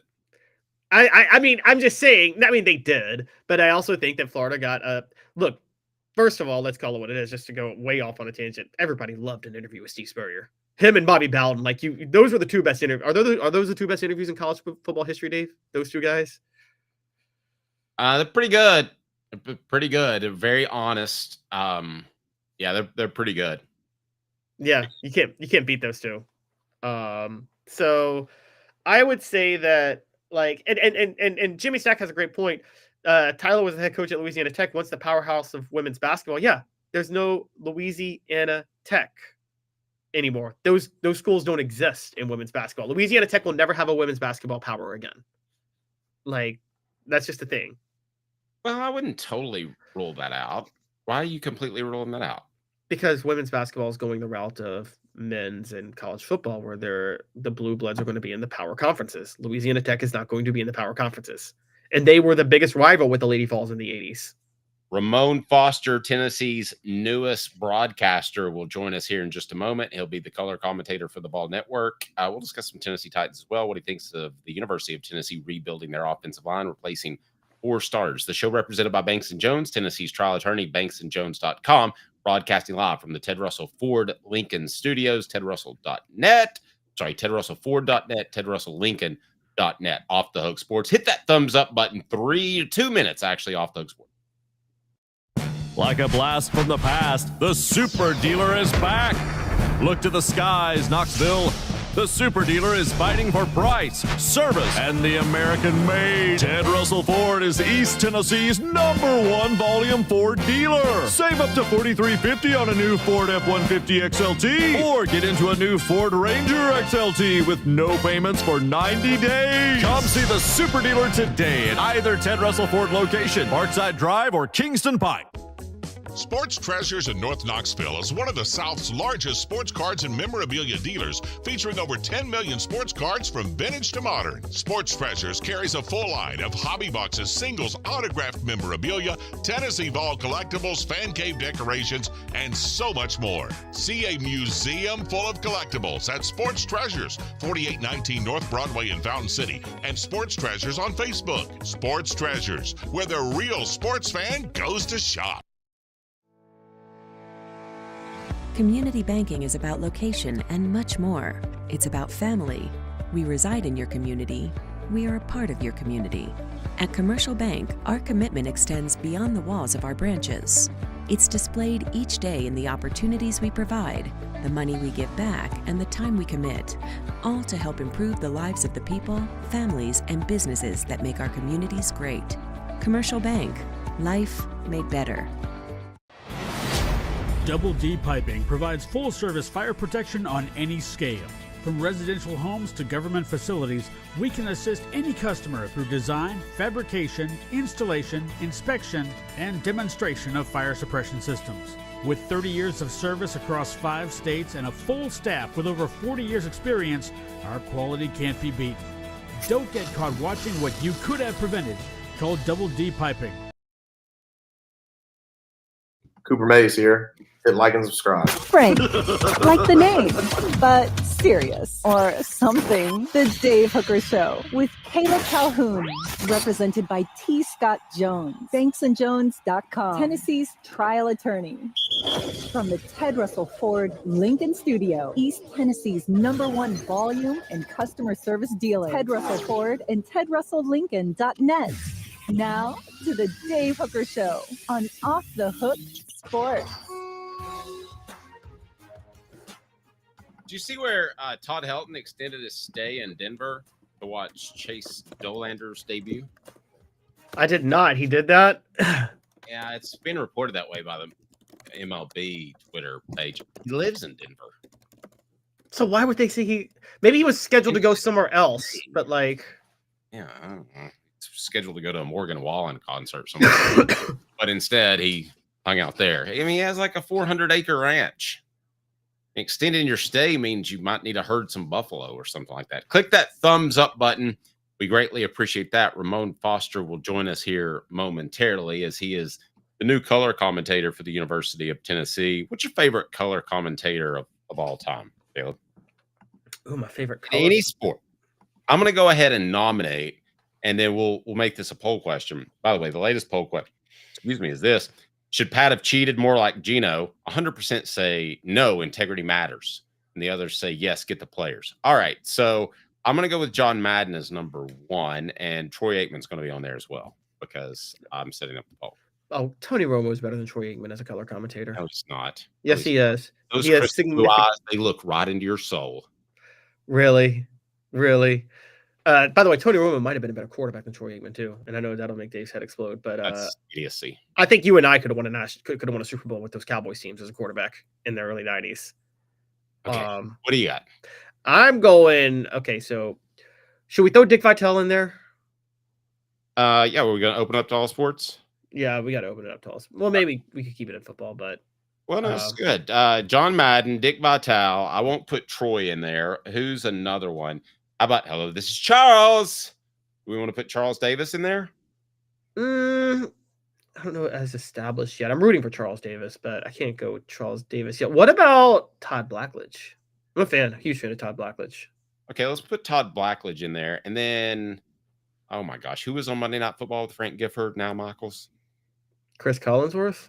No, the journalist. Oh, Howard Cosell. Oh yeah. Well, that's not color commentator though, isn't he? A play-by-play guy? No, he was like a color guy. Al Michaels was the guy that got in and out, right? He was like that's what they wanted to do with Dennis Miller. So we got Vitale, Madden, Cosell, and who? Vitale, Madden. Harry Carey would be on there and would win Vols win, but he was indeed the play-by-play guy. Vitale, Madden, Cosell, and well, man, I can't say Todd Blackledge. No one's going to vote for him with those three on there. That's the thing that because those three are so legendary. Bill Walton. Yeah, I thought Bill Walton was horrible, but a lot of people liked him. So I liked him when the game got out of hand because he'd just go meandering in a flashback. My favorite was like when Bill Walton, when the Pacers Pistons fight happened back in 2004, the Malice at the Palace, and Bill Walton's like, "This is a disgrace for the NBA." I'm like, I don't know what you're talking about. I'm loving every second of this. I love seeing players beat the hell out of fans. Yeah, and we get a lot of votes for Harry Carey. If he was a color guy, he would win this. By the way, I saw a fantastic interview with Will Ferrell, and he used to run home from USC to watch the Cubs games because there were a lot of day games, and you'd be able to see them. And he said when he realized that if he got into show business, that he wanted to do an impression of Harry Carey was when Heath Slocum was pitching, and he wasn't pitching very well. And Harry Carey said something like this. He said, if Heath Slocum can get this guy out, then I'm a Chinaman. What? He used the term Chinaman on a national broadcast. Gosh, he did not use that term. He did. Ramon Foster joins us now. I'm so happy for this guy because he's just a broadcast superstar, man. I've listened to him when I've been in Nashville. I texted him at one point, said, man, you're killing it. And you're kind of a quiet guy back in the day. Now he's going to be the color commentator for the University of Tennessee. Congratulations, Ramon. How are you? Man, I'm good, guys. Thanks for having me on, man. My connection good enough for you guys? We're solid here? Yeah, you look good. It was a little sketchy at first, but you look great now. Tell me how, yeah, you look great. Tell me how this all came about with you being tabbed as the next color commentator for the Vol Network. Man, it was I came back from spring break and I ended up getting a phone call from Glenn Thaxton about my name being in consideration for the role, and I talked to Mike Keefe a little bit in between here and there, and it got a little bit more serious within like the last 3 or so weeks as far as just trying to figure out what was the next stages. You guys know I've done Titans Radio with Mike Keefe for the last 2 years on the sideline, and I've done draft coverage with them also for the last 3 years. So I had a familiarity with Mike and just the understanding of, I guess he saw my growth and how it pertains to how I call or, speak about the game. And we also be on those road trips with Titans Radio, and he could see my love and passion for the Vols too, not knowing that I was potentially being looked at as one of those guys. Because I'll be completely honest with you, I had no idea until it happened that Mike Keefe was actually leaving Titans Radio. I actually asked him about it during the season on my radio show. It's like, Mike, I gotta ask you, the conversation about you going to UT, and he said he doesn't discuss anything as it pertains to being in season with the Titans or anything that have to be involved with the Vols. And when this came about, man, and I was asked, I thought about it for probably 3 seconds. I instantly said yes. And it was never a doubt that if this presents itself, and I know it's leaving Titans Radio to go to a college gig, but I told everybody more than anything, I was just like, man, it's the Vols. That's an easy yes for anybody that loves UT the way I do. So I was beyond excited, man, to finally get this locked in. And we announced it last Thursday, and it's been nonstop for me ever since. Hey, let me ask you real quick. What's your Twitter handle so we can share It is at Ramon Foster on Twitter. Okay. And is at the Ramon Foster on Instagram. All right, good stuff. All right, go ahead, Caleb. So Ramon, which type of color commentator are you going to be? Because as you know, Tennessee history, there's a couple different ways to go here. There was Bill Anderson, who was very measured as a color commentator. Just, Tennessee's got to do this. Tennessee's got to do this. And then there's Tim Priest shouting, damn it, whenever Tennessee does something wrong. Yeah. My version, man, I'll be completely honest with you, will be to tell the game as I see it. It'll come with a little bit of entertainment along with the understanding of the game. From my position being an offensive lineman, we somewhat are given the grunt work from the time we are high schoolers all the way through college. You do as you're told. And in that, you somewhat find yourself understanding the game a little bit more. Starting from the line of scrimmage on out, I think is going to be super unique because as much as we had to learn, as long as I played with what the quarterbacks are doing, then you understand what the wide receivers, and next thing you know, you learn the growth of the game as it pertains to the defense of what they're trying to do to you. I don't want to be a Tony Romo type and try to predict stuff that's going to happen or say, hey, this should have happened on this play. It'll be a breakdown and diagnosis of how I think most people understand the game, but probably a little bit of crazy that comes along with it too, because there's been times I've had to be told, hey, bring it down a little bit. But I'm passionate about my Vols, man, and I enjoy the back and forth of what football is too. And I think that's the unique side that I want to be able to bring to the game. It's not to give you any fluff or just dumb takes or anything like that, but really be in a position to really paint those pictures and be a compliment to Mike. As a whole, Ramon Foster joining us now. As a whole, who's smarter, offensive linemen or quarterbacks? Offensive linemen. Yeah, it's not close. Easily, okay? And for this reason, quarterbacks don't have to deal with anything. We have to survive. We have to adapt. We have to go from an outside zone to inside zone. Like, quarterbacks get everything catered to them. Everybody wants them on their shows, and they're always the belle of the ball. We have to make ourselves important. So that's why I'll always say offensive lineman. Ramon, on that note, we've talked a lot about Tennessee's offensive line in spring practice, and they have to replace their whole interior. Am I right in thinking that, particularly in Josh Heupel's system, it's even harder to pick up because you're a guard, former guard yourself, it's even harder to pick up playing interior offensive line than at tackle, because isn't tackle a lot more about just winning one-on-one matchups, whereas interior, you really have to understand the stretch reads and the zones and things like that? Yeah. It's a little bit of both. I'll be completely honest, which I think both are one and the same. So I played tackle coming out of college and moved into an interior guard in the NFL. My first start at Tennessee was actually at left guard, which is where my career ended in the NFL. But it's fascinating in college with like tackles and the pace. I think more than anything in Coach Heupel's offense, like you got to be good technically. And I think that's where that group is. Like, I think there's a little bit of grace given to tackles for the most part until the quarterback has to hold on to the ball. The thing with the guards, and to your point about it being just a little bit harder potentially, is because everything happens so fast. And in today's game right now, a lot of defensive coordinators, defensive line coaches, and teams have realized, why should we go after the big edge guy that might only get us 6 sacks a year? And I say that respectfully because there's only 12 games in college. But I look at like the emphasis right now on interior defensive linemen, where teams are recognizing the quickest way to the quarterback is to beat up that guard center triangle. And you have to be good, because as quick as they are going, you don't want to have bad technique and get your head over your heels as it pertains to the offense and what you actually have to do. And that's where I feel like Coach Glenn Ellerby and his group have to be very detailed in how they go about teaching those guys that system and the pace of it too. And it's simply because it's so fast. That adds more pressure to it. I was actually talking to a couple of those guys last Monday and Tuesday about, at the end of the day, technique saves you. And I think that's super important, because you look at the caliber guys that the Vols are recruiting to, as many 4 and 5 stars as you can possibly get. Well, in that, those guys expect to play.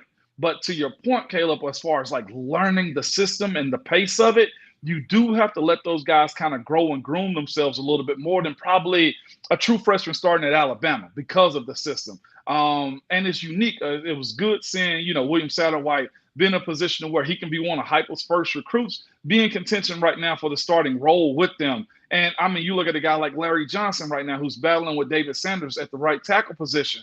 Like, he's a guy, there's 2 originals right there from Coach Glenn Ellerby and Heupel as far as the recruits. It may take them 2 years before they start. But I'll also say this too, unless you're just a stud of a guy in general in the SEC, it may be good for you to sit for at least a half a year or a year to get your weight up, get your strength, and just get your understanding. Because now, especially with the transfer portal, you have a lot of veteran defensive linemen that can really expose a young guy just because you feel like you have to go out there and play him. We had a question from our message board. We'll pull it up. Oh, imagine Ron Slade. Imagine that. Yeah. You'd have to soundproof that thing. Let me throw this at you. Who's Ramon's favorite offensive lineman on the team to watch right now? Well, they just had major turnover, so you can pick one from last year, or you can pick one from this upcoming year. I'm really intrigued right now. It's 2 guys, the 2 I just mentioned. Larry Johnson, in a position where he's kind of I saw him. He looks good.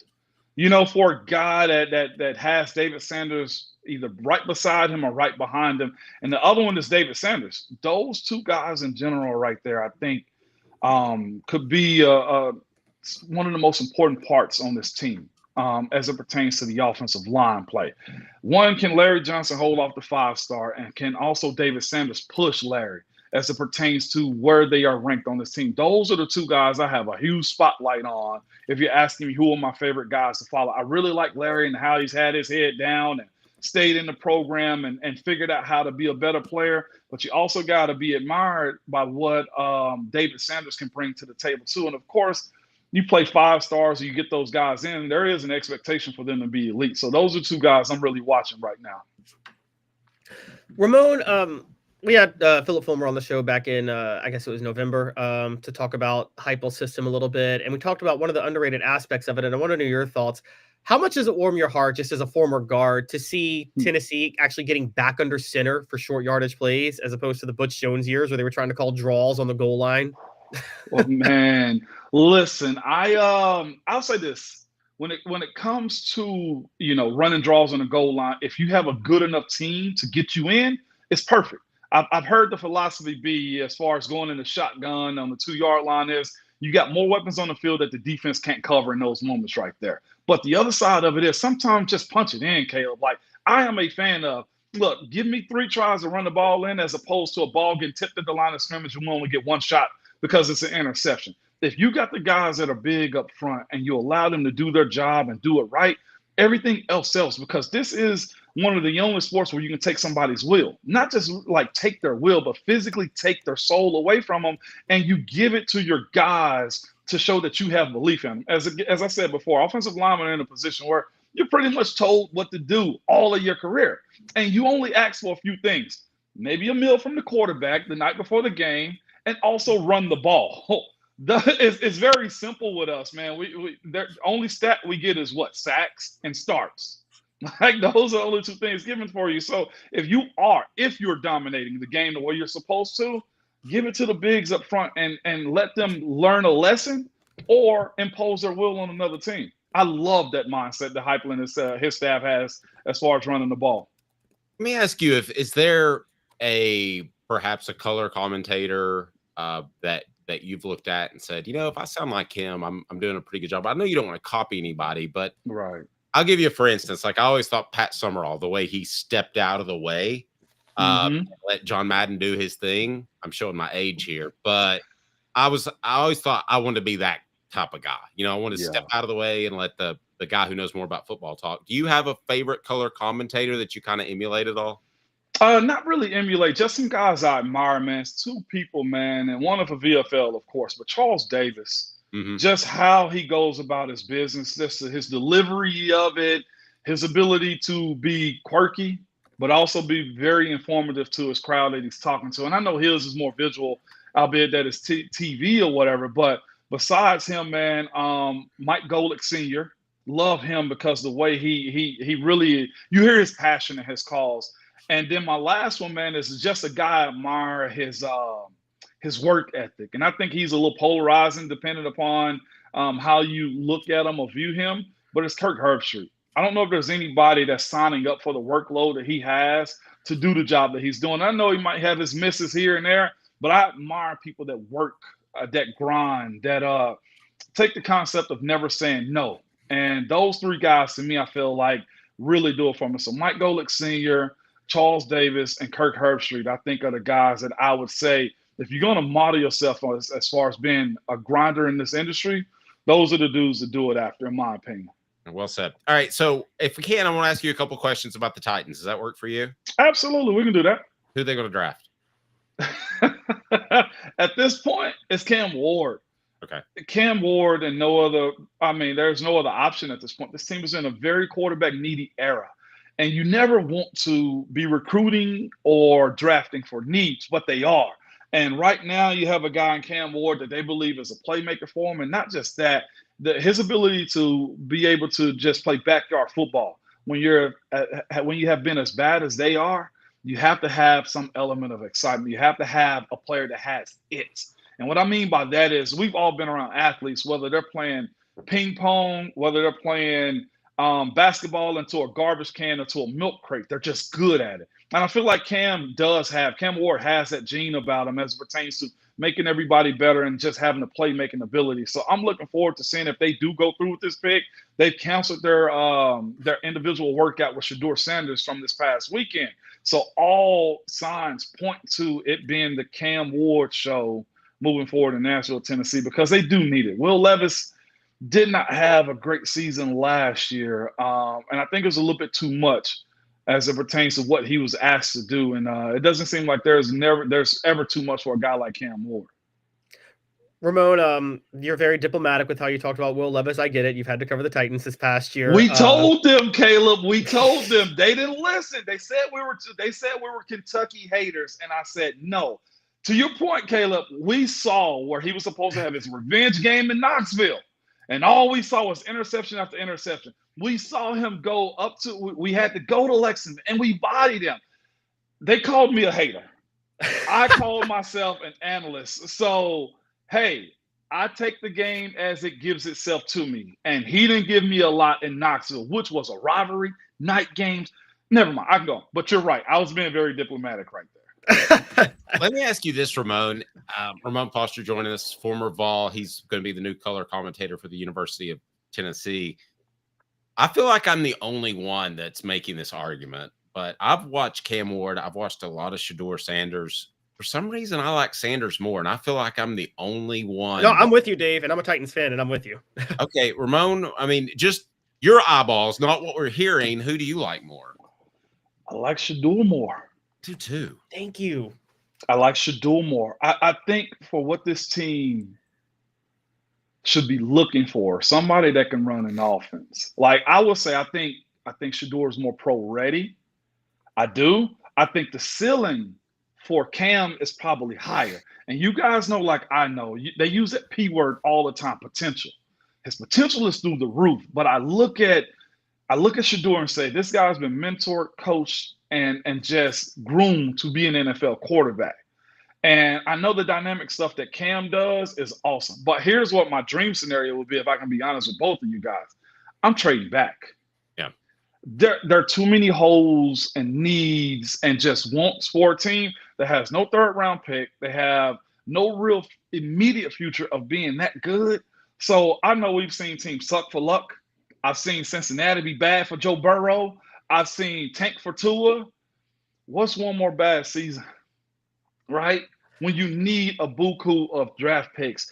I conceded about 2 weeks ago as far as trading back because everything points to Cam Ward. But in my dream scenario on how you truly and genuinely build a team, what was one of the first things that Coach Heupel did and his team was try to find bigs, right? I think this team's in a spot to where the Titans are in a spot where they don't have enough X players that can just take over a game. And I just don't know how long you have a guy in Cam Ward if you go after him with the group that you have around him. Every quarterback, well, I've only played for one really, Ben Roethlisberger. Great quarterbacks always want more weapons. I just don't know if this team is in a position to have only a first and second round pick, and then they don't pick until like 103 or 110. That's like, 60, 70 picks in between. Mm-hmm. So I'd much rather grab more draft picks, but I lost that battle about 2 weeks ago, y'all. Well, I mean, it makes sense. I mean, you could trade back and pick up a Jackson Dart, perhaps, later on. Tyler Shuck out of Louisville. Yep. He can spin it. Yep. Suck for Shuck. So Ramon, I mean, I want to build off Dave's thing because you hurt me when you said Cam Ward because I really wanted Shedeur, and I'll be honest, I'm a Titans fan. I'm upfront about it. I don't hide. I have had a bad habit of being right and opposing every quarterback the Titans have taken since they got rid of Vince Young. I did not like the Jake Locker pick. I did not like the Marcus Mariota pick, and I did not like the Will Levis pick. I wasn't unique about Will Levis. Like you said, everybody who ever watched SEC football opposed that pick. You knew. But yeah, but I see with Shedeur, I get all the things you talk about with the holes with the Titans, but he seems so mature and so ready. Couldn't he be like almost like be the type of quarterback that could absorb like a really bad rookie year the way Peyton Manning did at Indianapolis in '98? Couldn't he have that type of trajectory? Well, I go with that also. Like that's the way I feel like Shedeur Sanders has been built. Like, bad moments are gonna happen. You understand the flow of the game, and sometimes here's the other side. You know when to concede. Like that's one of the flaws and bonuses of Cam Ward from what we've been told and what I've seen is never die.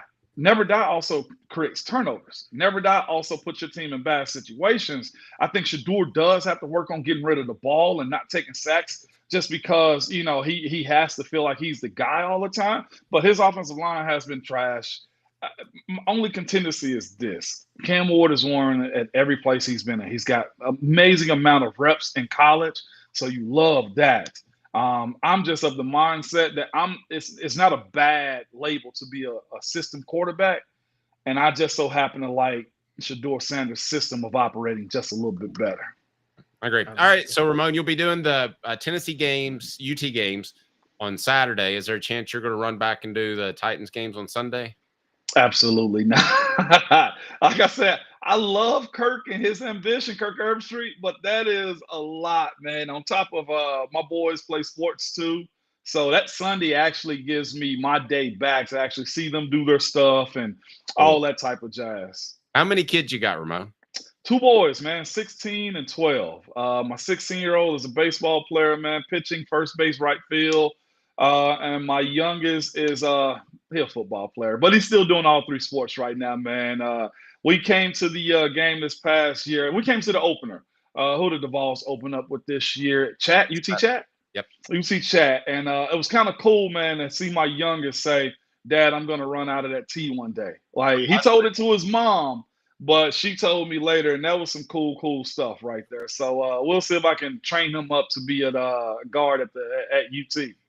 And we're very nice, Ramon, because we didn't ask him to elaborate on his Steelers situation at quarterback right now.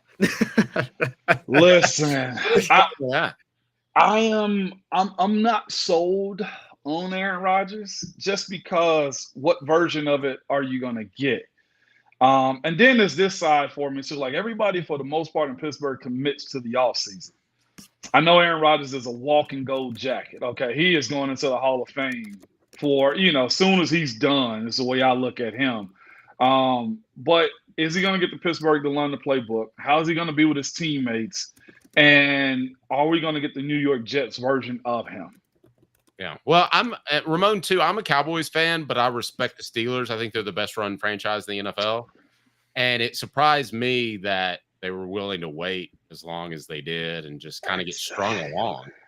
So that's what I've never seen happen in Pittsburgh. I've never seen them wait on somebody. I've never seen them give it up to where a player dictates what happens. The only player that's kind of ever really did that is, Ben was allowed to go out on his own terms, but for a guy that's been serving you for 20 years, you somewhat allow that to happen. Heck, even Troy Polamalu didn't even have the opportunity to do it the way he wanted to. So we'll see. All right, buddy. Ramon, have a fantastic day. Congratulations again. You're going to absolutely knock it out of the park. It's a great hire. Mike Keith's awesome as well. So I'm happy for you, man. No doubt. Thank you guys for having me, man. See you, buddy. Ramon Foster, 104.5 The Zone. You can hear him every morning, and he's fantastic. And, yes, we had a question on the message board. Is he going to still do his usual morning shift? And, yes, he's still going to do that. He's just going to go to Knoxville and do a little bit of UT. That's a great hire. I do wonder, did they consider Charles Davis a bigger name, perhaps? I mean, I would go with Ramon because he has a radio background. And if you don't know, calling a game on radio versus TV is completely different. So I would have gone with Ramon because I think he's insightful and I like learning more about the tackle box.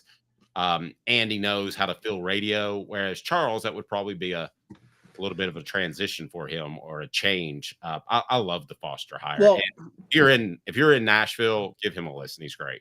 And it's twofold. Also, the fact with Charles Davis is that you got to remember Charles Davis has been a color commentator for national games for a few years now. I mean, Dave, I know you kind of have dealt with this. I dealt with this. I covered college football on a national scale for a year, then went to covering Tennessee football on a scale for a year. You're just not as in tune to a program if you're not specifically covering that program. And Ramon Foster has been specifically covering Tennessee Vols on national radio for a while. So he's lived in Nashville and like being Ramon Foster's dealing with Tennessee media, whereas Charles Davis is dealing with national media. Ramon Foster is going to be right now more naturally tied into the Vols and what they're doing. A great update on the poll question as we put this out there. The best color commentator, Dick Vitale, John Madden, Howard Cosell, Bill Walton. Oh, the late Bill, rest in peace, gets 0 votes. Al in its second with 25% of the vote. John Madden, number 1, 59%. Howard Cosell at 16%. Again, I remind you, we broadcast live from the Ted Russell Ford Lincoln Studios, tedrussellford.net, tedrusselllincoln.net. And man, oh man, this is the time. Tariffs are not a part of any car you will purchase right now on the lot at tedrussellford.net, tedrusselllincoln.net. Employee pricing, they're that awesome. Ted Russell Ford. Like a blast from the past, the Super Dealer is back. Look to the skies, Knoxville. The Super Dealer is fighting for price, service, and the American-made. Ted Russell Ford is East Tennessee's #1 volume Ford dealer. Save up to $4,350 on a new Ford F-150 XLT, or get into a new Ford Ranger XLT with no payments for 90 days. Come see the Super Dealer today at either Ted Russell Ford. A guy with a lot of jobs, but this one is the most important. This is not government work. As such, I treat it with care and attention. Until someone else calls. The Dave Hooker Show with Caleb Calhoun. Represented by T. Scott Jones. BanksandJones.com. Tennessee's trial attorney. From the Ted Russell Ford Lincoln Studio, East Tennessee's #1 volume and customer service dealer, Ted Russell Ford and TedRussellLincoln.net. Now to the Dave Hooker Show on Off the Hook Sports. I'm going to leave you with this. Give me 4 quick nominations for least favorite broadcaster.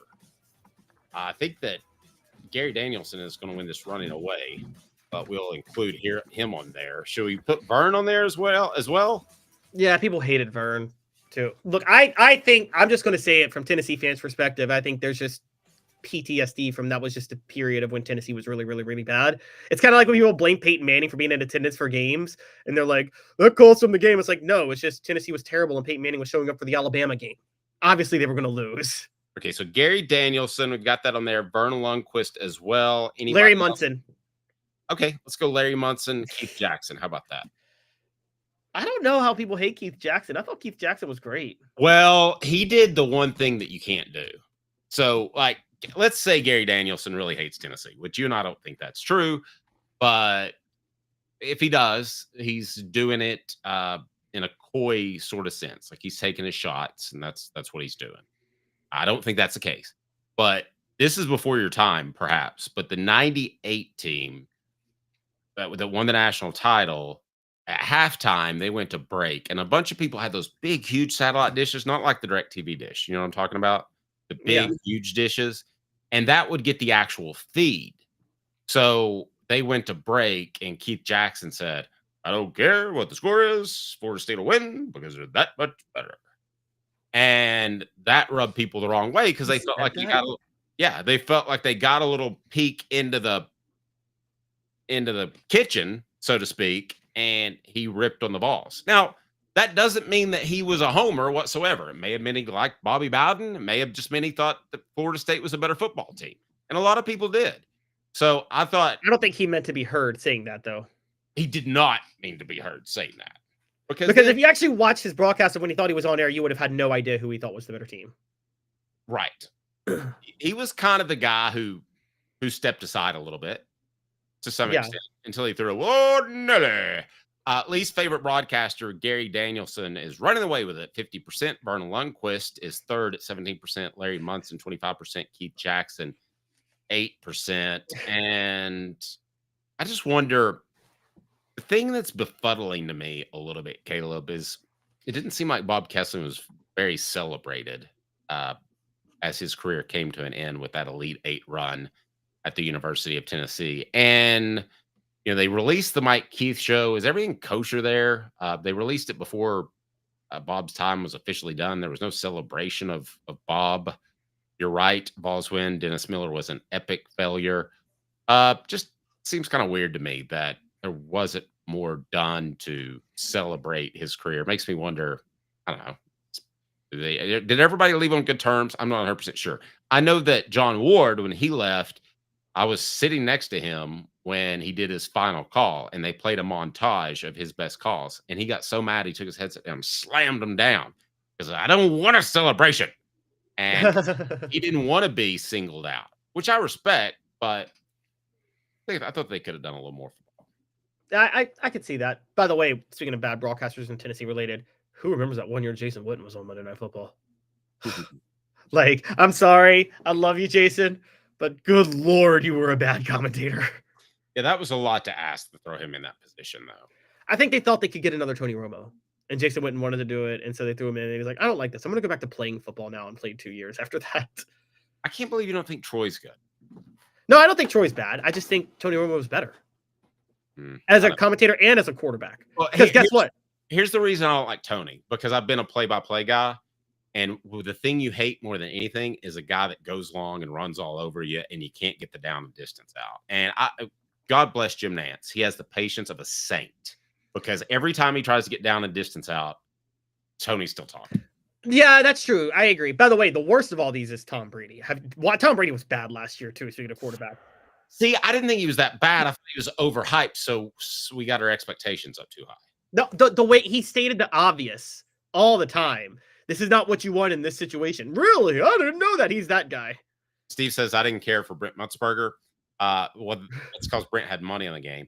Derek says Also, he had money on what AJ McCarron's girlfriend will be wearing on that game, but yeah, that's a different. yeah, nigga. Oh god, the girlfriend.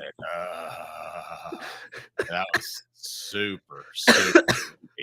I mean, she's literally 45 years younger than you.